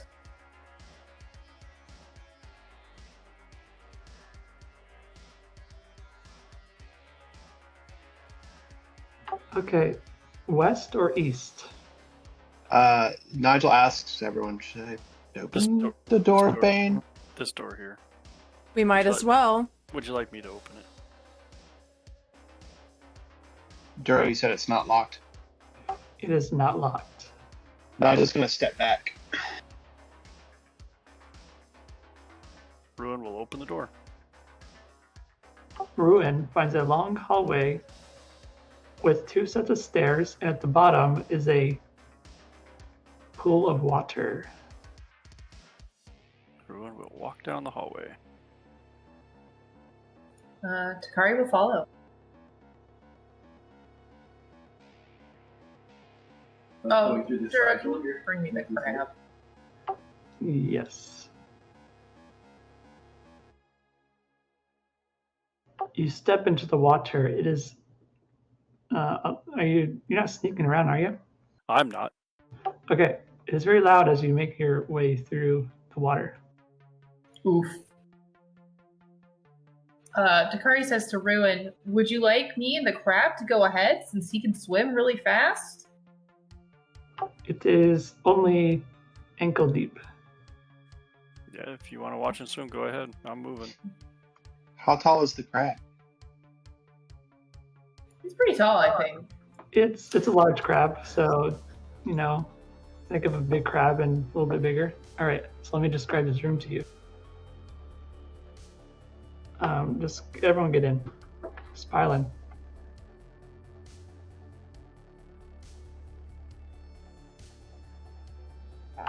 The eastern part of this room is unlit, flooded, and braced with floor-to-ceiling wooden beams.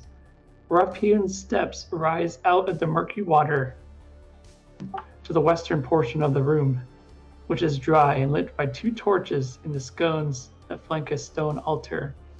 Shackled to the wall behind the altar is a sickly man in a loincloth with a burlap sack over his head. An alcove in the north wall contains a freestanding suit of plate armor missing its helm. Standing before the altar are 2 grim figures, a powerfully built woman clutching a mace, and an even bigger man wearing a bucket helmet.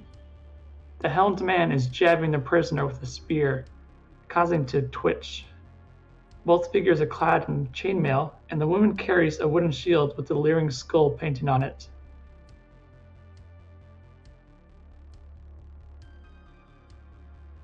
They haven't seen or heard us yet. With Ruin's splashing of the water, they turn to you, stop stabbing the man, and turn towards you. Ruin says, "You're doing that poking all wrong," and continues to walk towards them.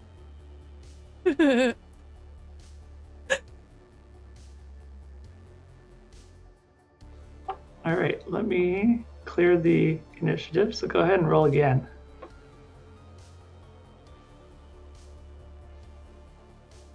It's probably it's definitely too late to ask now, but are they wearing the same garbs that we looted from the other garbs that we got? Darn. The same kind.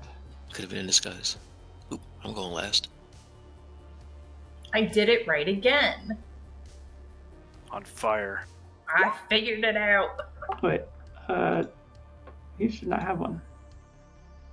My little elf baby is growing up. I'm doing my best, Mom. Nigel, you need to roll.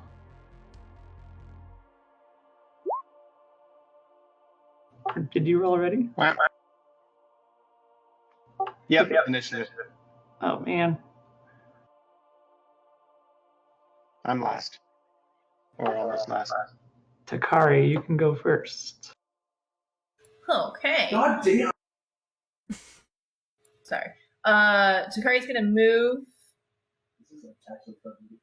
here, and so is Reginald. And she is gonna go. She's gonna ready her bow and fire to the cultist with the shield closest to the wall. Oh, they're both close to the Okay, wall. let me color them. Yes. Actually, this will be blue, and this one will be red. All right, she's gonna go for red. So one looks obviously bigger and gruffer and stronger than the other one. Yes.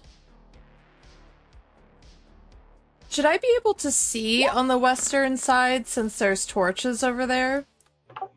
Yes. Let me put one down. I forgot I didn't put one down. There you go. Cool. All right. Yeah, my placement of torches are not consistent because I made the map and then I read like where things are supposed to go, so I miss sometimes. Okay. Reginald's gonna start moving. How many squares can he actually move in 40 feet? That's 1, 2, 3, So it'll be 8 squares. 5. Okay, got it. All right, Reginald's gonna move up, and then he can attack.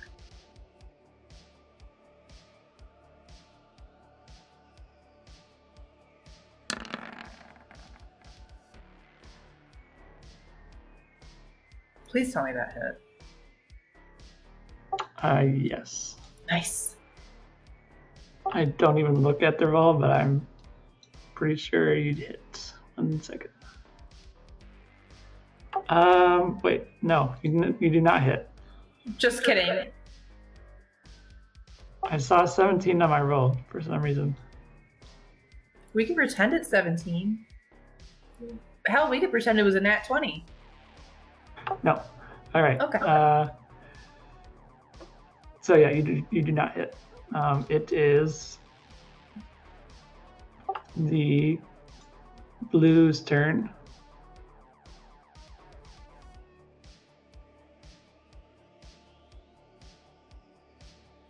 Sorry, I keep. Are you guys seeing that line that I drew there? Mm-hmm. Sorry about that. Yes. How do I delete it? I can delete it. All right, thank you. Sorry. Stop doodling on our board. Yeah. God bless it.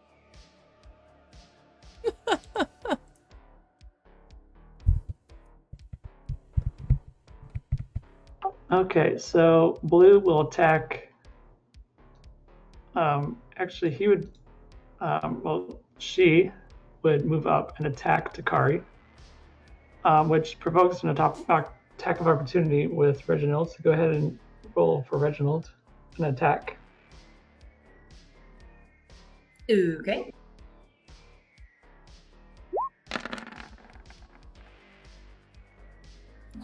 Tell me Okay. that. So you can also, let's see.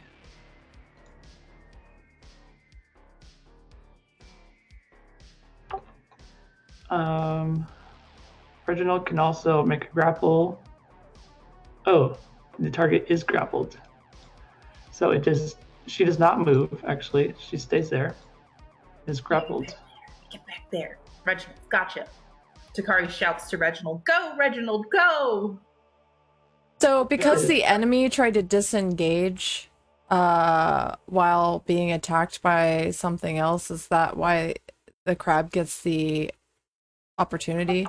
So if you move, just normally move without doing a disengage, and you leave the area of someone's reach, they get to attack you Okay. as a reaction. That's normally where reaction actions come in. Thank you, Duro. So she would end up here, actually. Because she can't move further, she would just attack Reginald.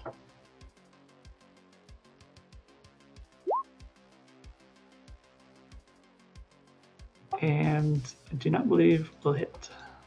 No, Reginald has a 15 AC. It's too strong. Belgara's turn. All right, I am going to. Hey, Duro, I think you skipped me because I had a 17. Oh, did I? Sorry. I was up there in the beginning, and then the turn order got kind of adjusted or something. I'm not sure.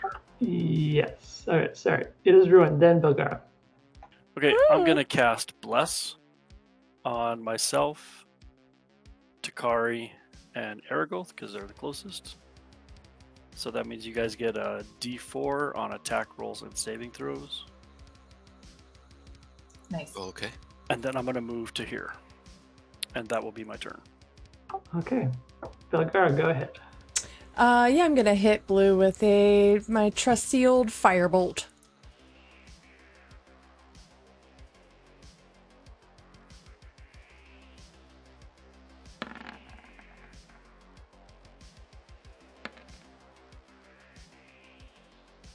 Blue blocks your firebolt with her shield.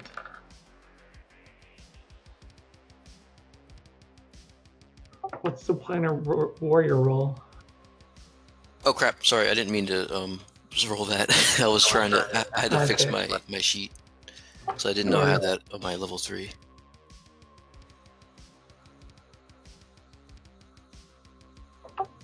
The large man will attack.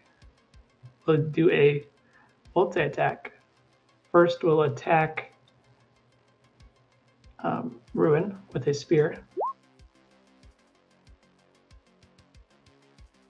So that's going to hit. Oh, yeah, that's going to hit. For 13, you need to make a Constitution saving throw. You save it. Good job. Okay, I'd like to use my reaction to retaliate too. Do you have a way to retaliate? Wrath of the Storm. Oh, okay. Nice. Your cleric feature. Yeah, my Tempest feature, yep. All right. So 7 damage. Nice. He does get a deck save for it. Okay. Double check that, but I think it's deck. Typically, lightning is dex. Yep. Okay. Half damage on the save. Okay, nice. So 4. And second part of the multi-attack, he yells at his consul to attack the crab. Not Reginald. Reginald is safe. It is Nigel's turn. Okay, Nigel's going to move into the room because he hears a lot of fighting, doesn't know what's going on. Okay. Okay, it looks like this pillar could give him some cover, so he's going to use it to duck behind, and he's going to cast Minor Illusion.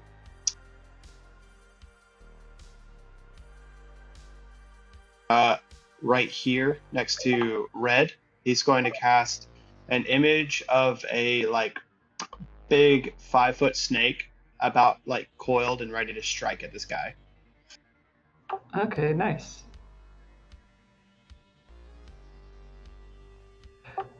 You mean Red, right? Yes, Red. And then we'll take cover behind this pillar in front of him for about 3/4 cover, it looks like.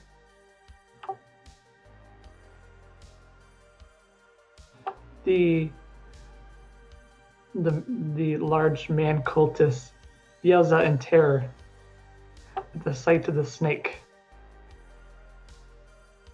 It is Ergoth's turn. Okie doke. I like what Nigel's doing, so I'm gonna.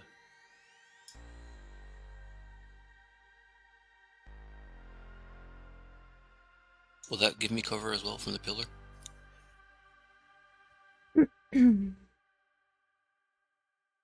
Okay. ahead and roll for your tech. And so this is what I was setting up because I thought I got this at level 5, but apparently it's level 3. Planar warrior.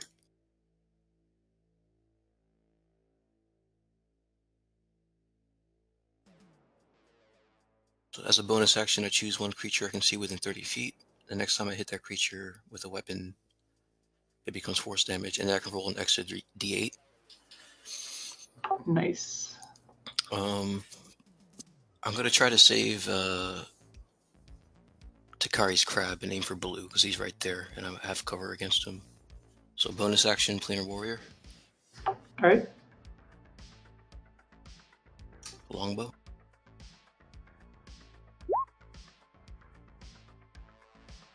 Nice.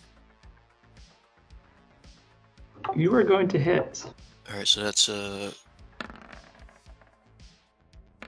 10. That turns into force damage. All right. And then I roll another d8 for force, apparently, which is kind of overpowered for sure. Yeah, in the early game, but later on, just kind of like a little extra thing. It's not too big. Yeah. All right, 15. Nice.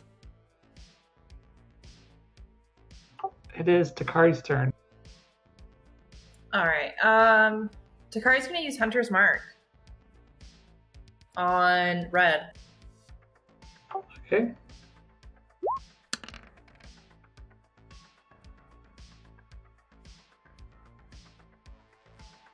Did I do that right? So if I remember right, you just roll the extra when you hit. Oh, I see. Okay. Yeah. So I'm just rolling for whatever weapon I'm using and then Hunter's Mark. You'll just declare who your hunter's marking, make your attack normally, and if you hit, you deal the extra damage. Oh, I see. Okay. Well, I'm gonna go ahead and use my longbow against red then. Okay.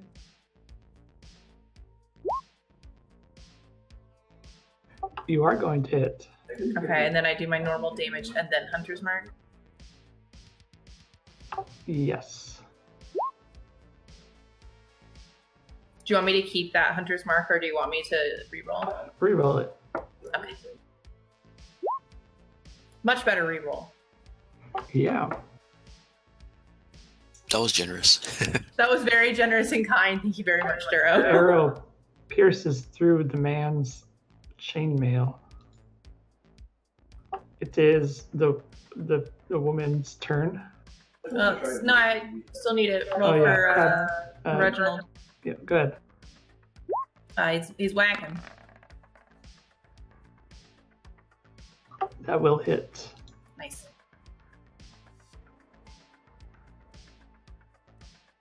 Reginald grabs onto her even more. All right, she will attack Reginald because she doesn't like being grabbed.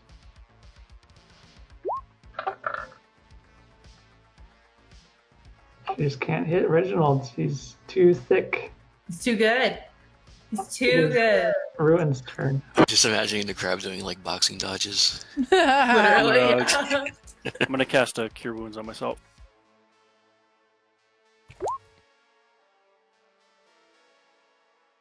And that's gonna be my turn. Okay. Don't forget, you guys have Bless on. I've been trying to remember for you guys if it's close, but you guys have hit so far, so you haven't needed it. Nice. What does Bless do? It gives you a 1d4 on either an attack roll or a saving throw.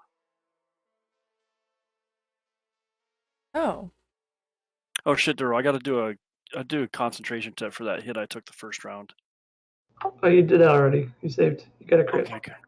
How Oh, that's long right, does I did. Bless last? A minute. Minutes. So 10 rounds. Usually it'll last all combat if I can keep it up. It is Belgara's turn. All right, how is Blue looking? She is hunched over in pain. Looks like a good hit would take her down. All right, I'm gonna go ahead and attempt to hit her with a fireball. Firebolt. I was gonna say that already. Doesn't get that till 5. Oof. I don't even think a D4 could save me. No. No. You did not get it anyway, did you? Did I cast it on you three? I thought I cast it on myself and Aragoth and Takari. Oh, okay. I can only cast it on 3 people unless I upcast it, Cool. unfortunately.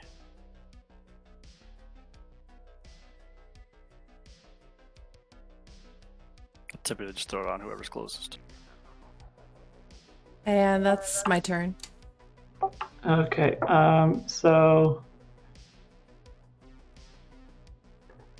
we're gonna do the same attack. So spear into Ruin, and then we'll go from there. Duro, is this Red who is attacking? Yes. Is he going to react to the snake that I put in front of him? Oh, you are right. I completely forgot. It would attack the snake. Or he would attack the snake.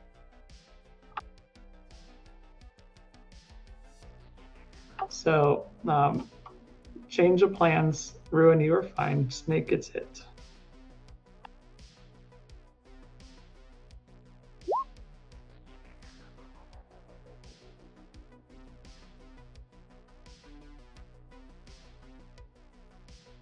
The snake is revealed to be an illusion.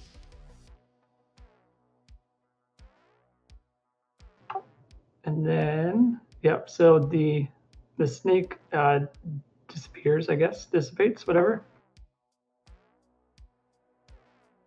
And then the man will also command the woman to attack Reginald.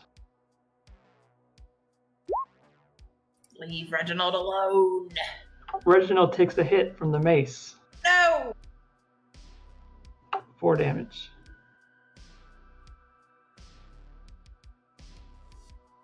It is Nigel's turn.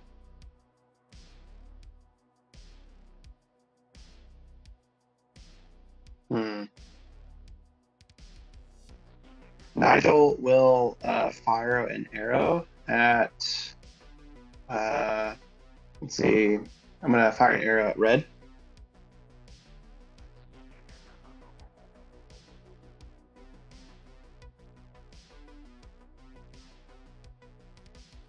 Okay, go ahead. I miss. Nigel will use his cunning action to hide as well. Did you get advantage or the plus D4? Nigel doesn't get it. Oh, I thought. Oh, okay. It was me and Takari. For some reason, I thought Nigel. Yeah. It is Ergoth's turn. Nigel hides behind this pillar. Do I need to roll for stealth? Yes.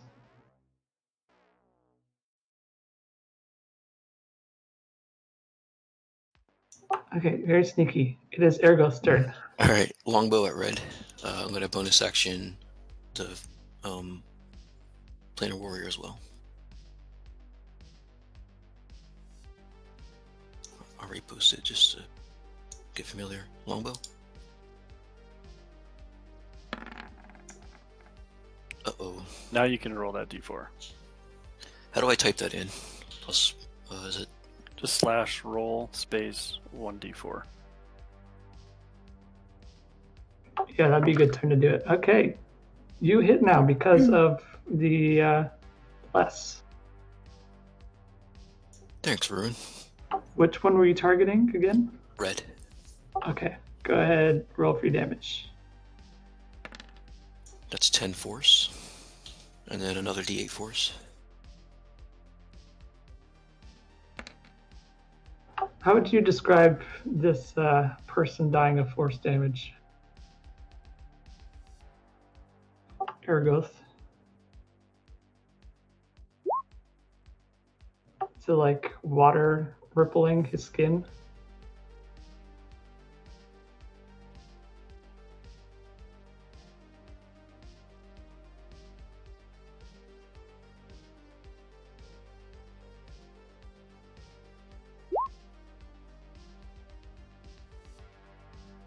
Oh, sorry. I wasn't hitting the button. So the arrow, when it hits him, it explodes, and then it explodes again for some strange magical reason. And it leaves a hole in his chest. Okay, nice. Spontaneously explodes. I didn't hear you talking, so I was like, is my internet dying or something? No, I was doing the same thing. I We're didn't just push the ignoring button. you now, Duro. We're just completely ignoring you. Alright, Rude. it is Takari's turn. Alright, Takari's gonna take another shot at she's gonna shoot at Blue with her longbow.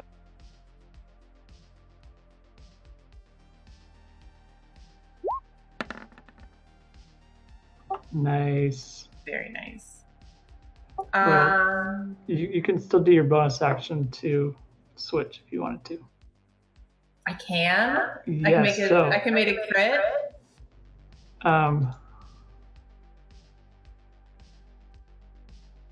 Let me see. So you're concentrating on the spell right now, which means that it is technically still active, even though the creature's dead. So you can change targets. Okay, yeah, that's fine.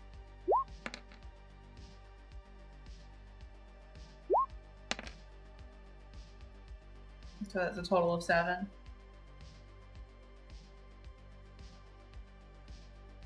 Very smooth. You hit her with your arrow, and she dies. Very RP of me. Thanks. Okay, so another thing with Hunter's Mark, you can just cast it on yourself or someone else, and it'll just stay active. So you can just hold on to it for the hour duration. Yeah, okay, cool. Okay. I assume someone... Okay, so there is the man chained up. If you wish to investigate him, or you can investigate the cultists. I'm just gonna pick the pockets of the cultists. I'm gonna investigate the man that's chained up. Okay. Nigel picks up a note on the burling man.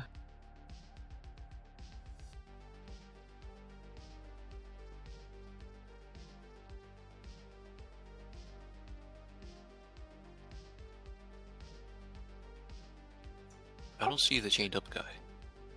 He's there, don't worry. You just don't have a character for him. Yeah, stop asking about it. Here, take this guy who is in the bathhouse. There you go. Oh.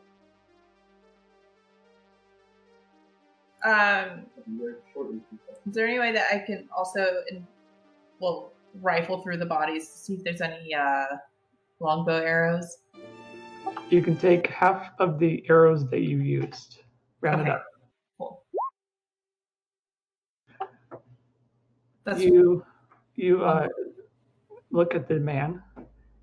He has a burlap sack over his head.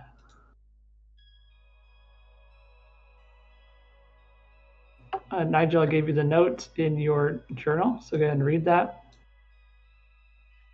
Nigel reads it aloud. Is it the note titled Missive of the Hidden Lord? Yes.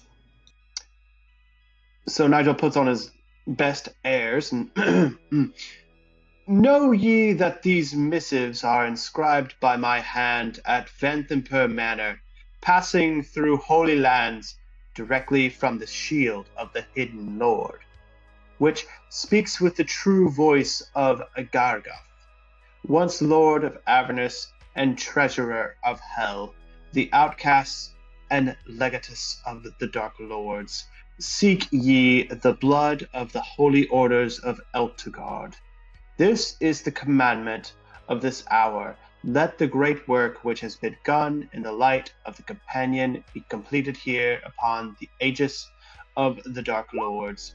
Vanthampur shall remain within her manor for this time, for she has mighty work to do and must consult constantly with us in its pursuit. But just as she has given unto you the temple of your forefathers, so you shall obey the fruit of her loins. Her 3 sons speak with my voice and work to our common cause. Signed, TK. I have given that to all of you so you can reread it. Thank you, sir.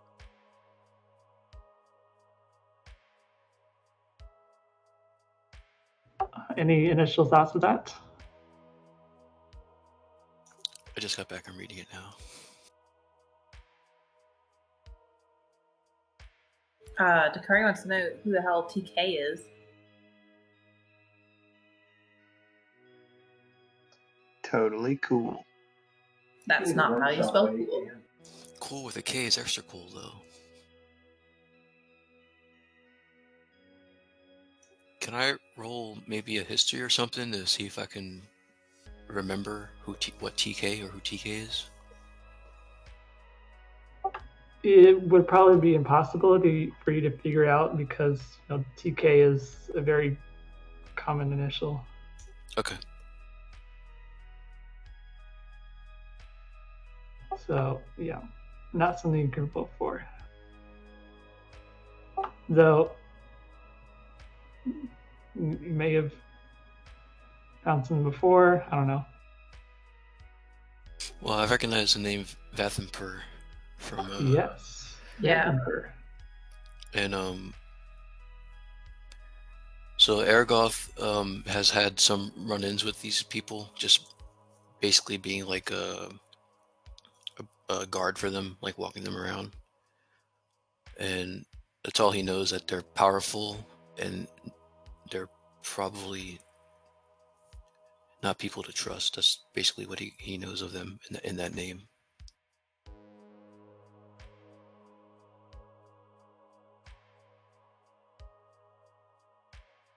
And he ties it to the business card that he found on that one body.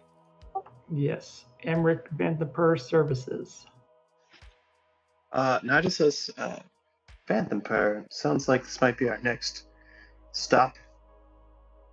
It might be getting a little bit ahead of ourselves if we go there next.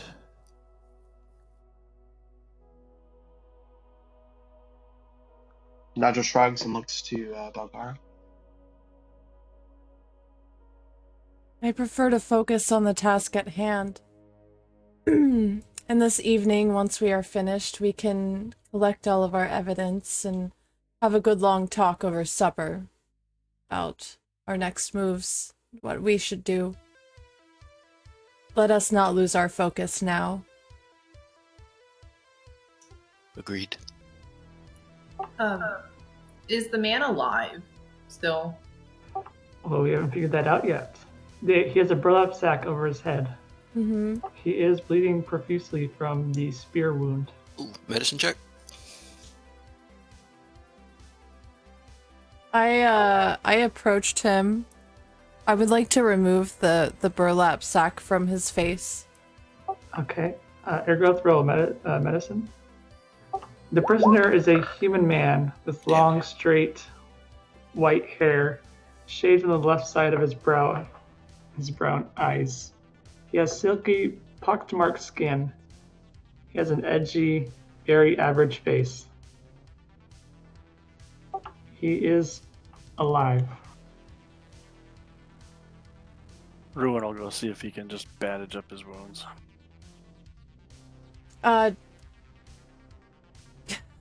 This is rude, but while Ruin is attempting to bandage him, can I, see if he has anything on him that would maybe explain who he is? So he's just in a loincloth right now. Oh, okay. What are you looking for there, huh? Yeah, Belgara. Well, I'm definitely not searching him if he's just got a loincloth on. Jesus, leave the man some privacy. As you take off the burlap sack, he looks up at you.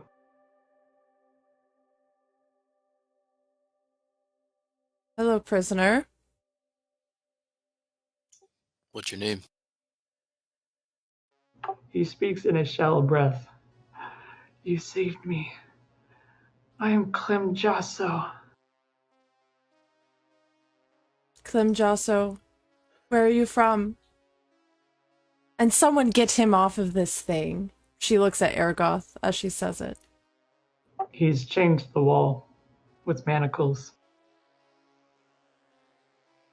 I Nigel. am from here, from Baldur's Gate. What do these people want with you?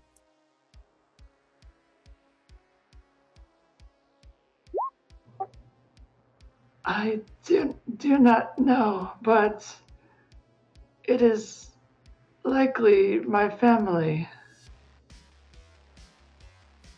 Your family. Explain. My father, he is sick, and my siblings run the business. They do not like me and wish for me to die so they can have the inheritance once my father dies. I see. Are the manacles like locked? Is that the issue? Yes, they are Okay. locked. I promise if you free me, my father, he will pay a great reward. Is Nigel here? Yeah, where's Nigel? Nigel's at this door, kind of looking through the keyhole and investigating the door. Belgara calls for you very loudly.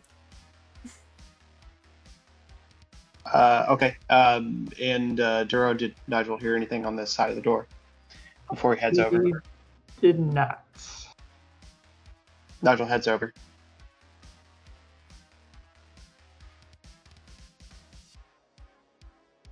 Nigel, do you think you can let this poor man down?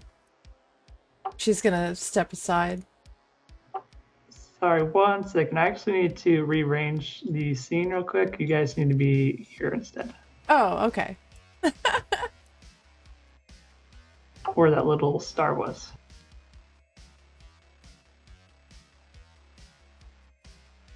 Okay, go ahead and roll these duels.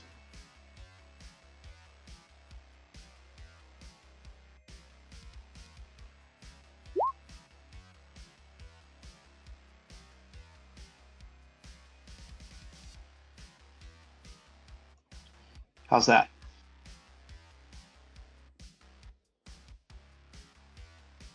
You free the man. He falls to the floor, just barely catching himself from hitting his head as he is released. Yeah, I was gonna say I kind of like catch him. I was assuming he was gonna fall over, and as he falls, I like kind of like set him down to sit his back against the wall, and I give him my good berries. It's my last spell for the day. I thank you. It has been several days since I last ate.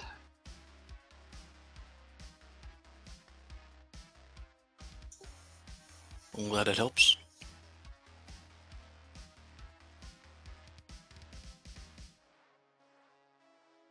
Thank you, Nigel. I'm gonna take the garbs that I got from the dudes before that I was gonna use as a disguise, and I'm gonna hand them to him. He carefully puts on the robes.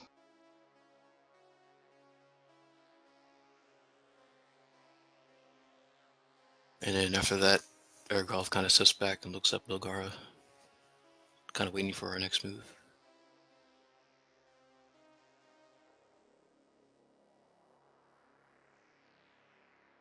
Well,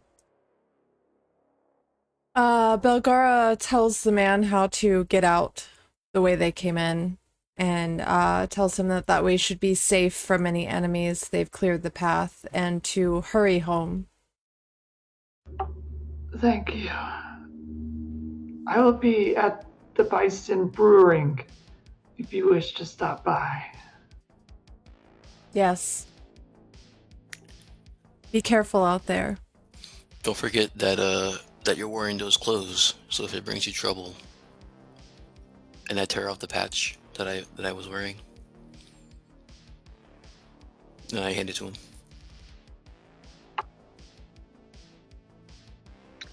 Duro, what was the name of the tavern he'd be at? It is the Bison Brewery, which is a brewing business. They make ales. Takari likes ales. All right, the man steps up from the floor and leaves. Not just going to move back to that door and ask, do we want to open this? Real quick, what was that guy's name? It was Clem Jasso. I'll type it in chat. All right, sorry, Clem with a K.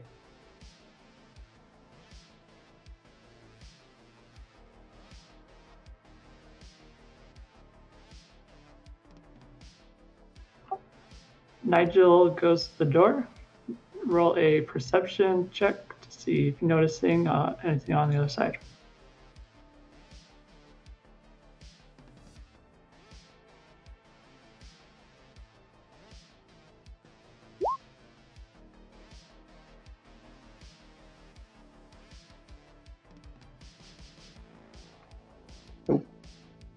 Nigel does not notice anything, though as he places his face near the door, you begin to smell a rotten egg smell. Nigel turns to Aragoth and says, you might want to check this one out. He steps back from the door. Yeah, smell the smelly smell that smells smelly. Yeah, you fucking weirdo. Can I do a perception check on the door? Yes.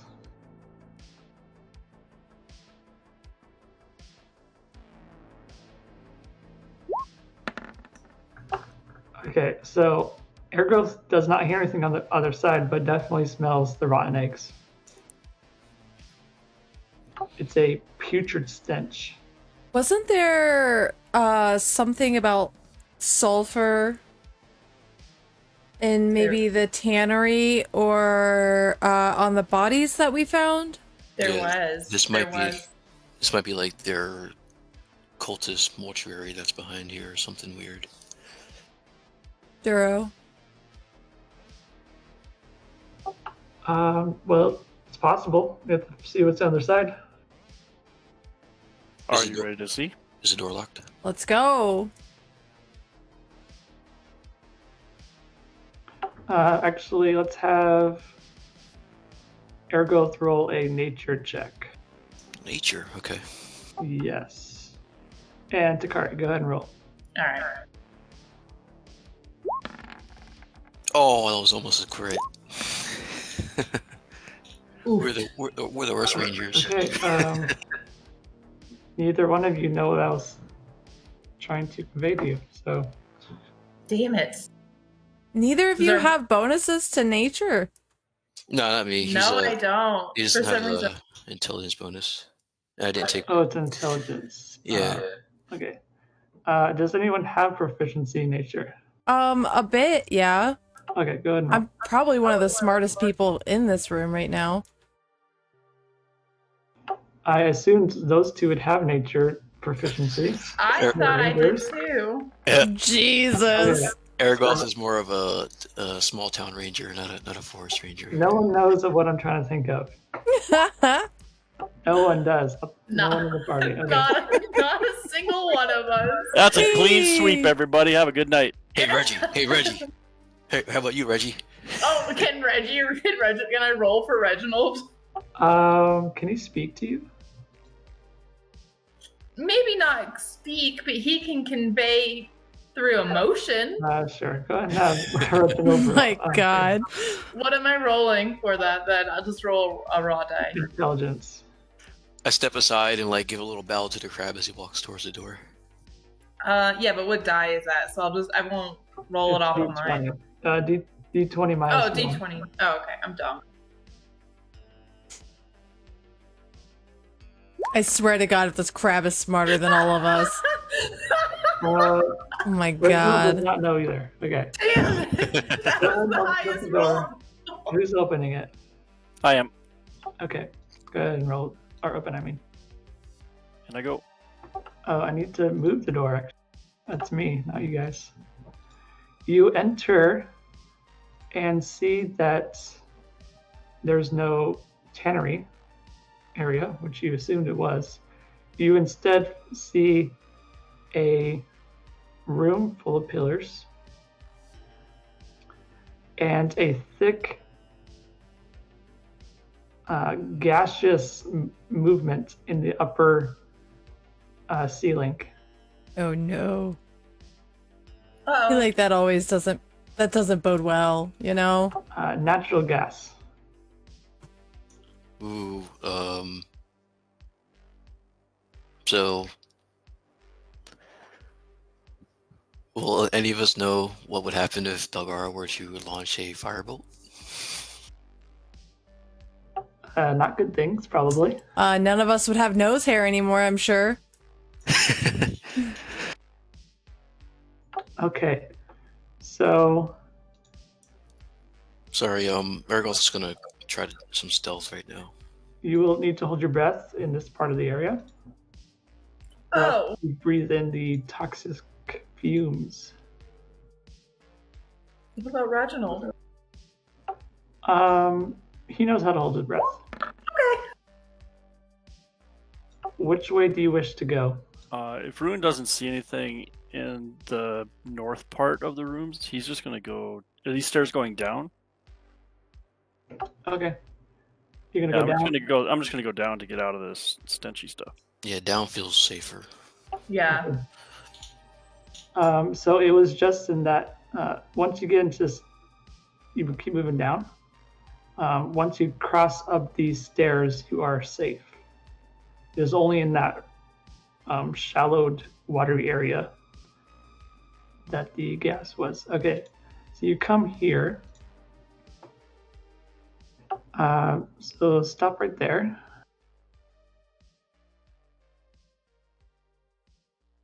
This dry, partially collapsed room contains a stone altar with a humanoid skull and bones piled around it. The top of the altar is covered with dozens of half-melted candles made of black wax, all currently unlit. Once again, there is no gas in this area. Ruin scoffs at the amateur nature of the work and is gonna go just stand in the hallway beyond to keep watch while they do whatever it is they do, searching shit. God, Takari's gonna follow Ruin. Is it possible to slide open that? Is that an altar or like a coffin? It is an altar. It has skulls and bones on it, along with 3 candles, What size are the bones? human size. I'm gonna take the candles. Okay, you're gonna take the candles. You now have 3 candles. Woohoo! Okay, unless anyone else wants to do anything, we can move on. Okay, I'll move forward. I mean, should we roll like a religion check? Do we know what's going on here with this altar and the candles? Maybe not. Okay, you could look at it if you want. Okay, well, sure. Nigel's gonna investigate the altar.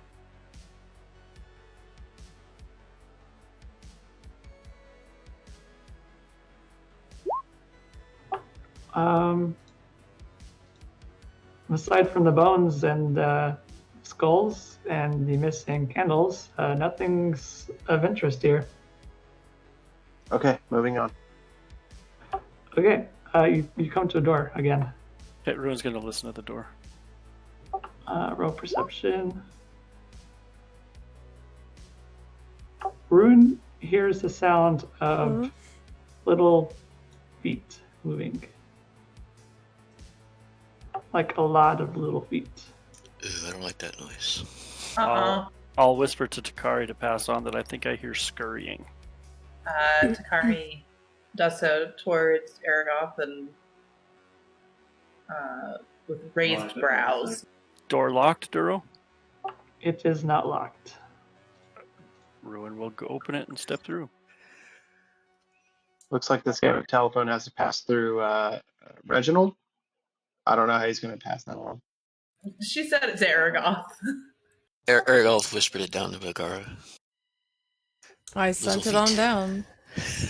Okay, Ruin sees a woman in a room across the way.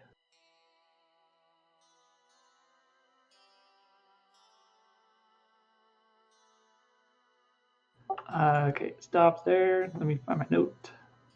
Okay. This partially collapsed room has 3 wooden beams bracing its ceiling. Situated beneath the beams is a scorched wooden table with a human cadaver resting atop it. A frailing, thin woman in a black robe is studying the corpse, her face largely hidden under a cowl. Around her feet creep a swarm of skeletal rats. She hisses at your presence, and she commands her swarm, "Attack!" Oh. What was the swarm, Duro? It is a swarm of skeletal rats. Gotcha, thank you. Not again. Gross.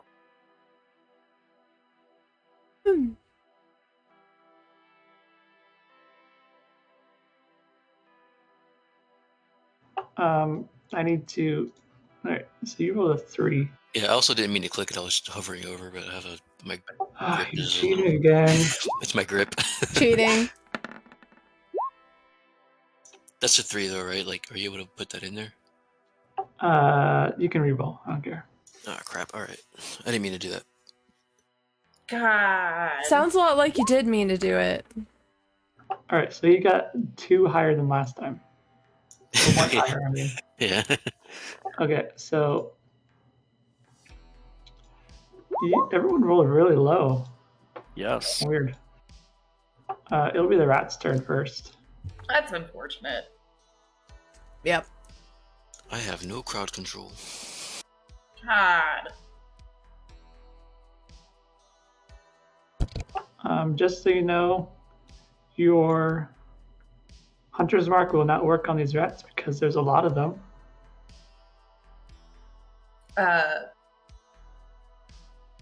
Okay, will it work on the woman? Yes. Okay.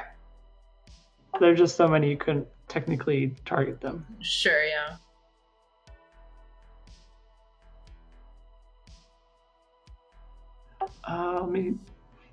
I'm trying to find my note for her. What's her name? Master of Souls. Okay, it will be, like I said, the rat goes first.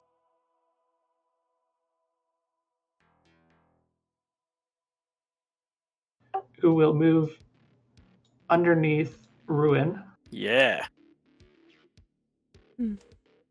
and bite. Gross. Get frisky. Hope you don't get the plague. That will not hit. Okay, it is Nigel's turn. You guys will have to move up, obviously. Okay, Nigel has no idea what the hell is going on back here, so Nigel's going to move up. You gooses have to move when it's your turn. I'm a ding dong. You Thank you. can't be dancing around when it's not your turn. Jesus. The DM said so, though. Peter. I must obey. I didn't say you can move right now. Okay, that was Jesus. that was 3 movement. I have 2 more. I move up here, and at this point, I see there's a skeletal rat. And Nigel will use minor illusion again and generate the sound of a skeletal cat. Spooky. Okay. Natural predator to the rat. So it's trying to draw its attention away from us. Right.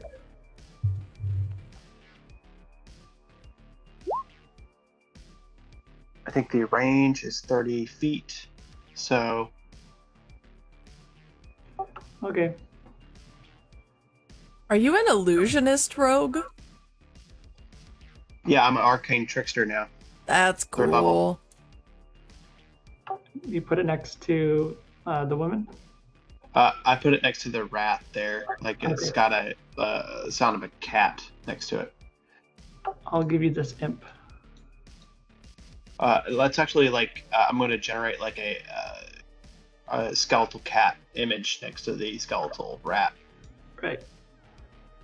It's just I don't have a rat prepared, so you get an imp as a stand-in.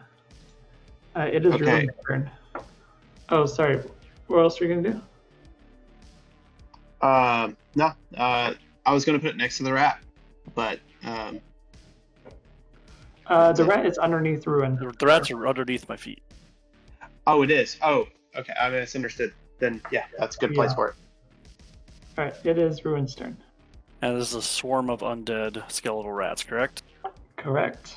I'm going to channel divinity, turn undead.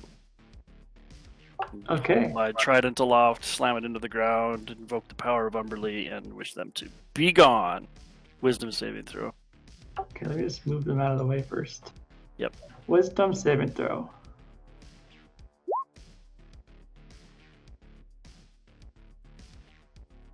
So you force them to take reaction to move, correct? Yeah, they have to move as far away from you as they can. Okay. Since they are using their a reaction to move, you get an attack of opportunity against them, as well as Nigel. Because they are moving. There's my attack of opportunity, as crappy as it is. Go ahead and roll your melee attacks.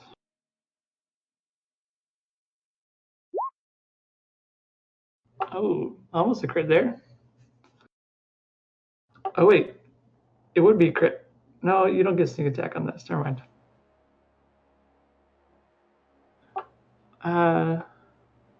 Yeah, never mind. All right, go ahead and roll for damage, Nigel. And then I'm going to move up to finish my turn. Okay. Did I move again by accident? I think I did. 17. By accident, he says. No, I know. I thought it was my turn when I saw the motor. You wouldn't get crit because it's a reaction, so you don't get your advantage. So you just deal 11. And for the Okay. record, Duro, now that they've taken damage, they're not feared anymore. That is true. But they are in the corner there. Yep. It is Ergoth's turn. Okay. I'll move ahead of Nigel.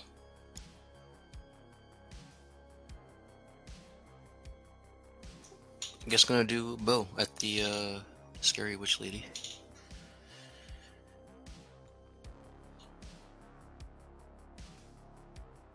Before that, though, I'll do the planar warrior bonus action, choosing her.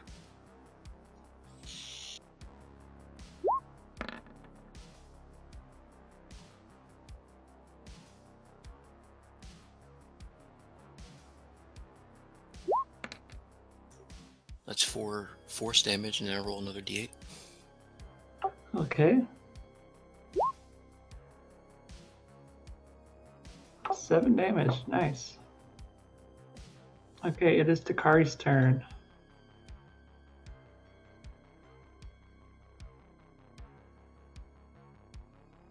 Oh, I'm not hitting push to talk. Sorry. Takari's going to move up, and she's going to also shoot at the scary witch lady with her bow. Okay. Sorry, Dura, what creature type is she? She's a human. Okay, thank you. Humanoid. I'm assuming that does not hit. Against the woman, it does. Oh, okay, cool. All right. And then I can use my hunter's mark as well, yeah? Yes.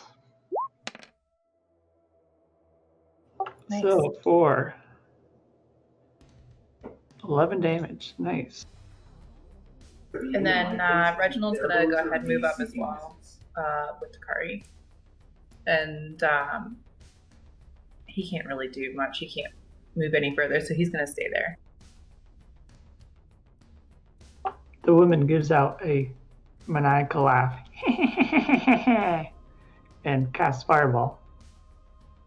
Oh shit. Oh Uh-oh. no. Everyone roll dexterity saving throws centered on Ergoth. Do I need to roll? No. How about me, Sweet. since I'm right next to her? Am I out of range? I can't tell. You do not. Oh, thank goodness. All right, so Ergoth, Takari, and Nigel roll dexterity saving throws. Yeah, I did.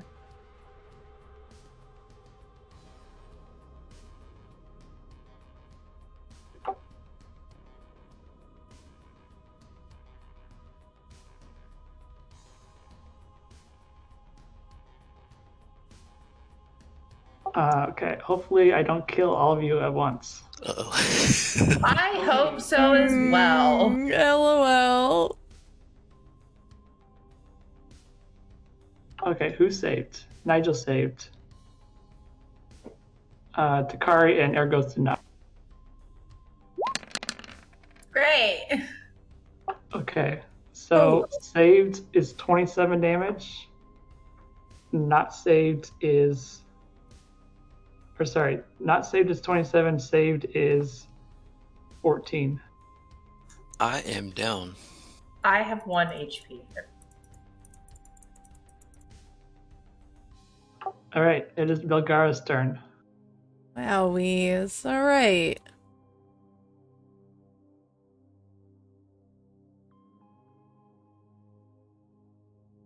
Oh my god, there's like nowhere I can go. You can go here, technically. That's just a illusion. I just accidentally backed out of the game like an asshole. Hold on. What do I click to show people that I am down? Because I only had 25 health, and it got me in one shot. I will give you a little mark next to you. You get a little skull. So you get 3 death saving throws. So if you make 3, you have to roll above a 10. Okay. On each of your turns. If you make 3, then you stand up. If you don't, you die. Someone can use medicine on you, and if they roll above a 10, then you stand up. Oh, wait a minute. I'm sorry. So, Relentless Endurance. I get back up with 1 HP.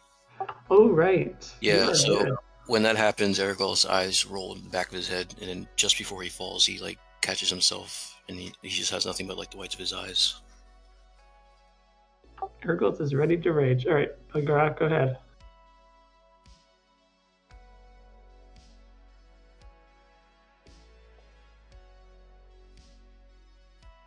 Okay, let's see. What the frig am I gonna do?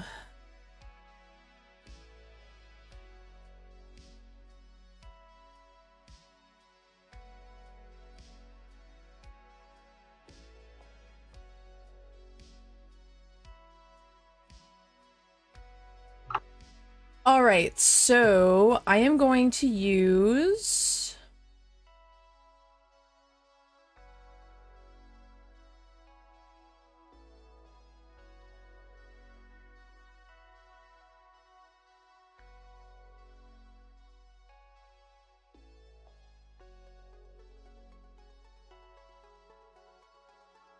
Are the rats still up? Yes, they're in the corner, though. Okay. They go next.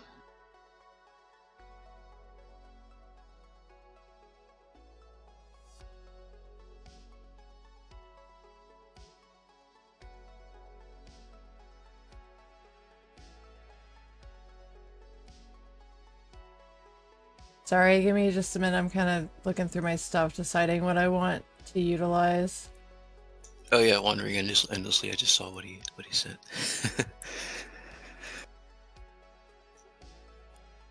All right, so I am going to cast. I'm going to use another sorcery point. And I'm going to utilize my meta magic and use Twinned spell. So I'm going to cast on the witch and the rats at the same time with the same spell.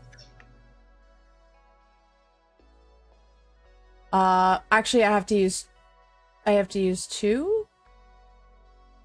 I have to use 2 sorcery points because I'm using a level, I'm going to be casting a level 2 spell, which will be the end of my sorcery points. And I am going to begin to whisper, and my lips move, but no one can hear what I'm saying, aside from the rats and the witch. Great. I'm going to have to roll extra for this. And I'm pretty sure I just backed myself out again. Jesus Christ.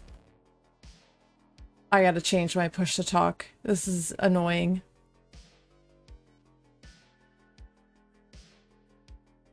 Sorry guys, give me a second. You're fine. I'm so mad right now, Creep. You should be. I'm mad.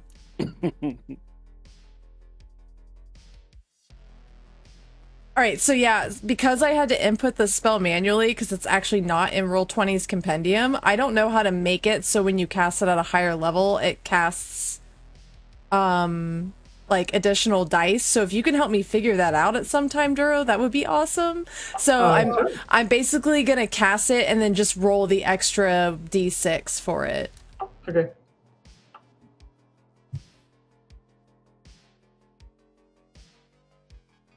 They needed. I rolled their wisdom saving throws. What's the DC for it?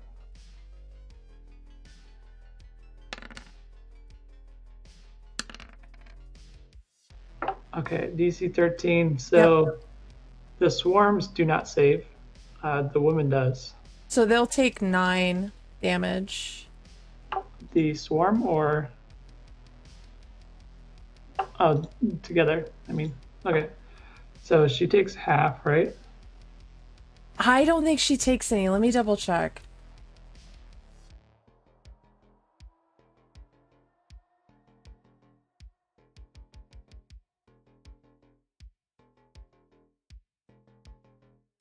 Yeah, she does take half, sorry. She just doesn't get feared. Right, okay. Well, the rats do. They are running in that corner. And then I'm going to cast Misty Step and move back to where I was.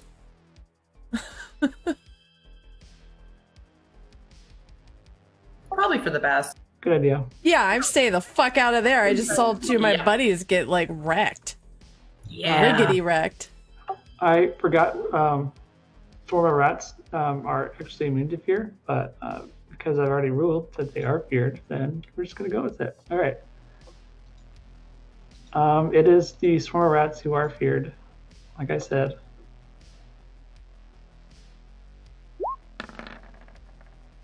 They are no longer feared, but that's their turn. It is Nigel's turn. Where is the swarm of rats? It is in the northwestern corner. Okay, so we've got a swarm of rats and a witch. Essentially a witch, yeah. More like a you-know-what. Indeed.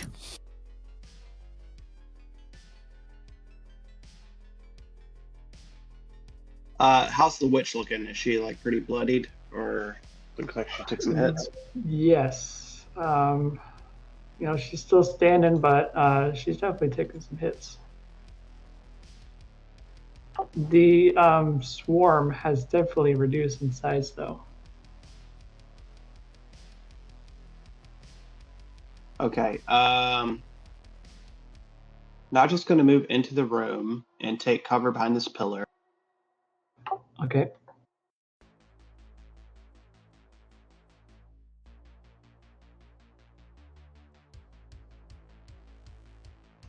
I don't know who moved me, but not that far. I can't move that far. Sorry. That was me. I was trying to move you. Move yourself wherever you're going. Right there. Yeah, right here. And I'm going to cast Sleep on the swarm. Okay. So they just get sleep. So they are asleep. All the rats go to sleep. Yep. All right. And Nigel yells, "Don't attack them!" And then he hides behind this pillar here from the witch. It is Ruin's turn. I'm gonna stab the lady with my pitchfork. God, please stab her good. Yeah. Terrible with this pitchfork. Oh, buddy. Then I'm gonna use a bonus action and cast Healing Word on Takari. Thank you. It is Ergoth's turn. All right, Aragoth is kind of just stumbling along the wall. He's gonna also up and get cover.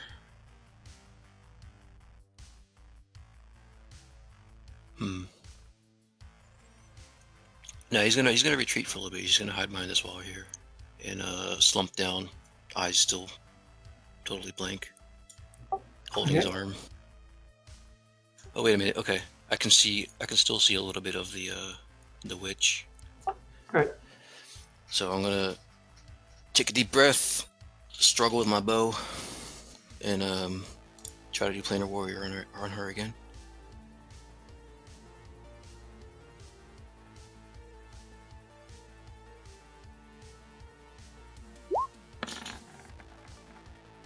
Nice, you hit. Hit. All right, longbow with Planar Warrior. It's 10 force, another D8. Damn. Nice. Boom, 17. 17 force damage. And then he just like sits back down and just kind of trying to stay awake. It is Takari's turn. All right, Takari's gonna move first.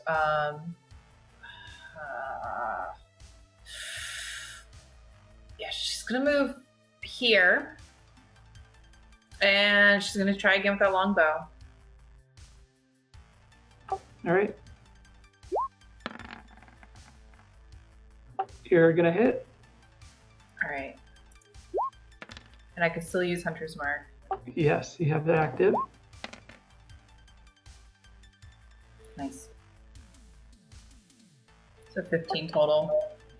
Your arrow hits the woman in her neck, and she falls over, gasping for breath. Nice. Takari shouts over to Aragoth and goes, "That's one for you, boy. I got you."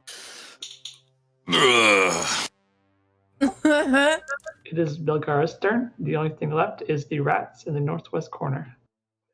All The right, rats are I'm asleep, by the gonna move forward. Yes. You could actually probably go up and hit it with your melee weapon and it'd fall over dead. Wait, I didn't. Well, I'm not really going to do anything for Reginald. Oh, He's just gonna chill. Reginald could go. Could he make it to the rats and still hit? Yeah, they're unconscious, so Okay. you get advantage on your attack. Okay. Belgara, 1 second. Let's see what happens. Yeah, I'll wait.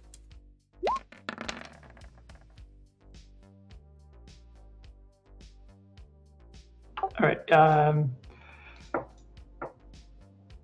Reginald grabs up individual rats and squeezes them to death. Oh God, Jesus Christ! Reginald, Focuses around the room.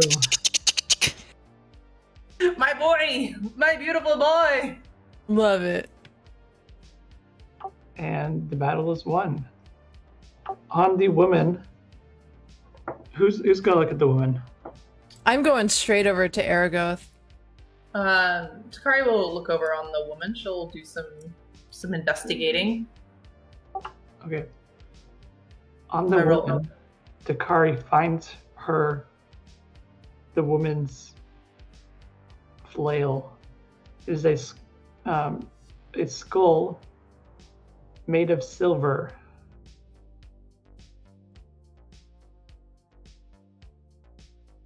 Nice. Takari also would like to take all of her teeth. Okay. So that's what, like 27 teeth? She's probably has like 18. Fantastic. She also spits on the woman and makes a very crude and ugly gesture. Rowan would like to cast a heal on Aragoth quick. All right. Ruin, would you like to have the flail? It is silvered. Yeah, if nobody else needs it, I'll take it, sure. Okay. There are Takari creatures. hits that. Actually, I won't tell you. All right. You just pop culture. You know some creatures are affected by silver. Roger. 8 healing for you, Aragoth. Yeah, he looks up from his slumped position and looks up at everyone and nods gratefully. Nigel looks pretty singed too from the attack. Also, now just going to search the pockets of the witch. I don't know if anyone's done that as far as for valuables yet. Nigel finds another note identical to the one he found on the brutish pan.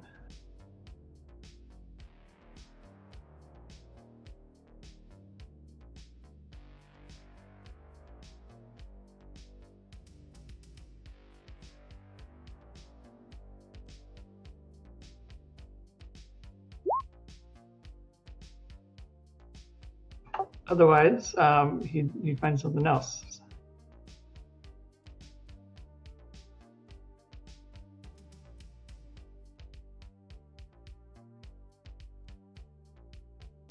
So we will be stopping there for tonight. Cool. Very good. Thanks, Duro, for not completely murdering me. I just rolled and I knew you guys would survive, even with 1 HP. You It just was all planned. felt it? The whole You felt 1 it? HP thing, all planned. You The felt it dice- in your heart? Roll the dice. 1 HP. And they did it. Oh. I'm glad they I'm a half orc. Yeah, thank God for that. Did great.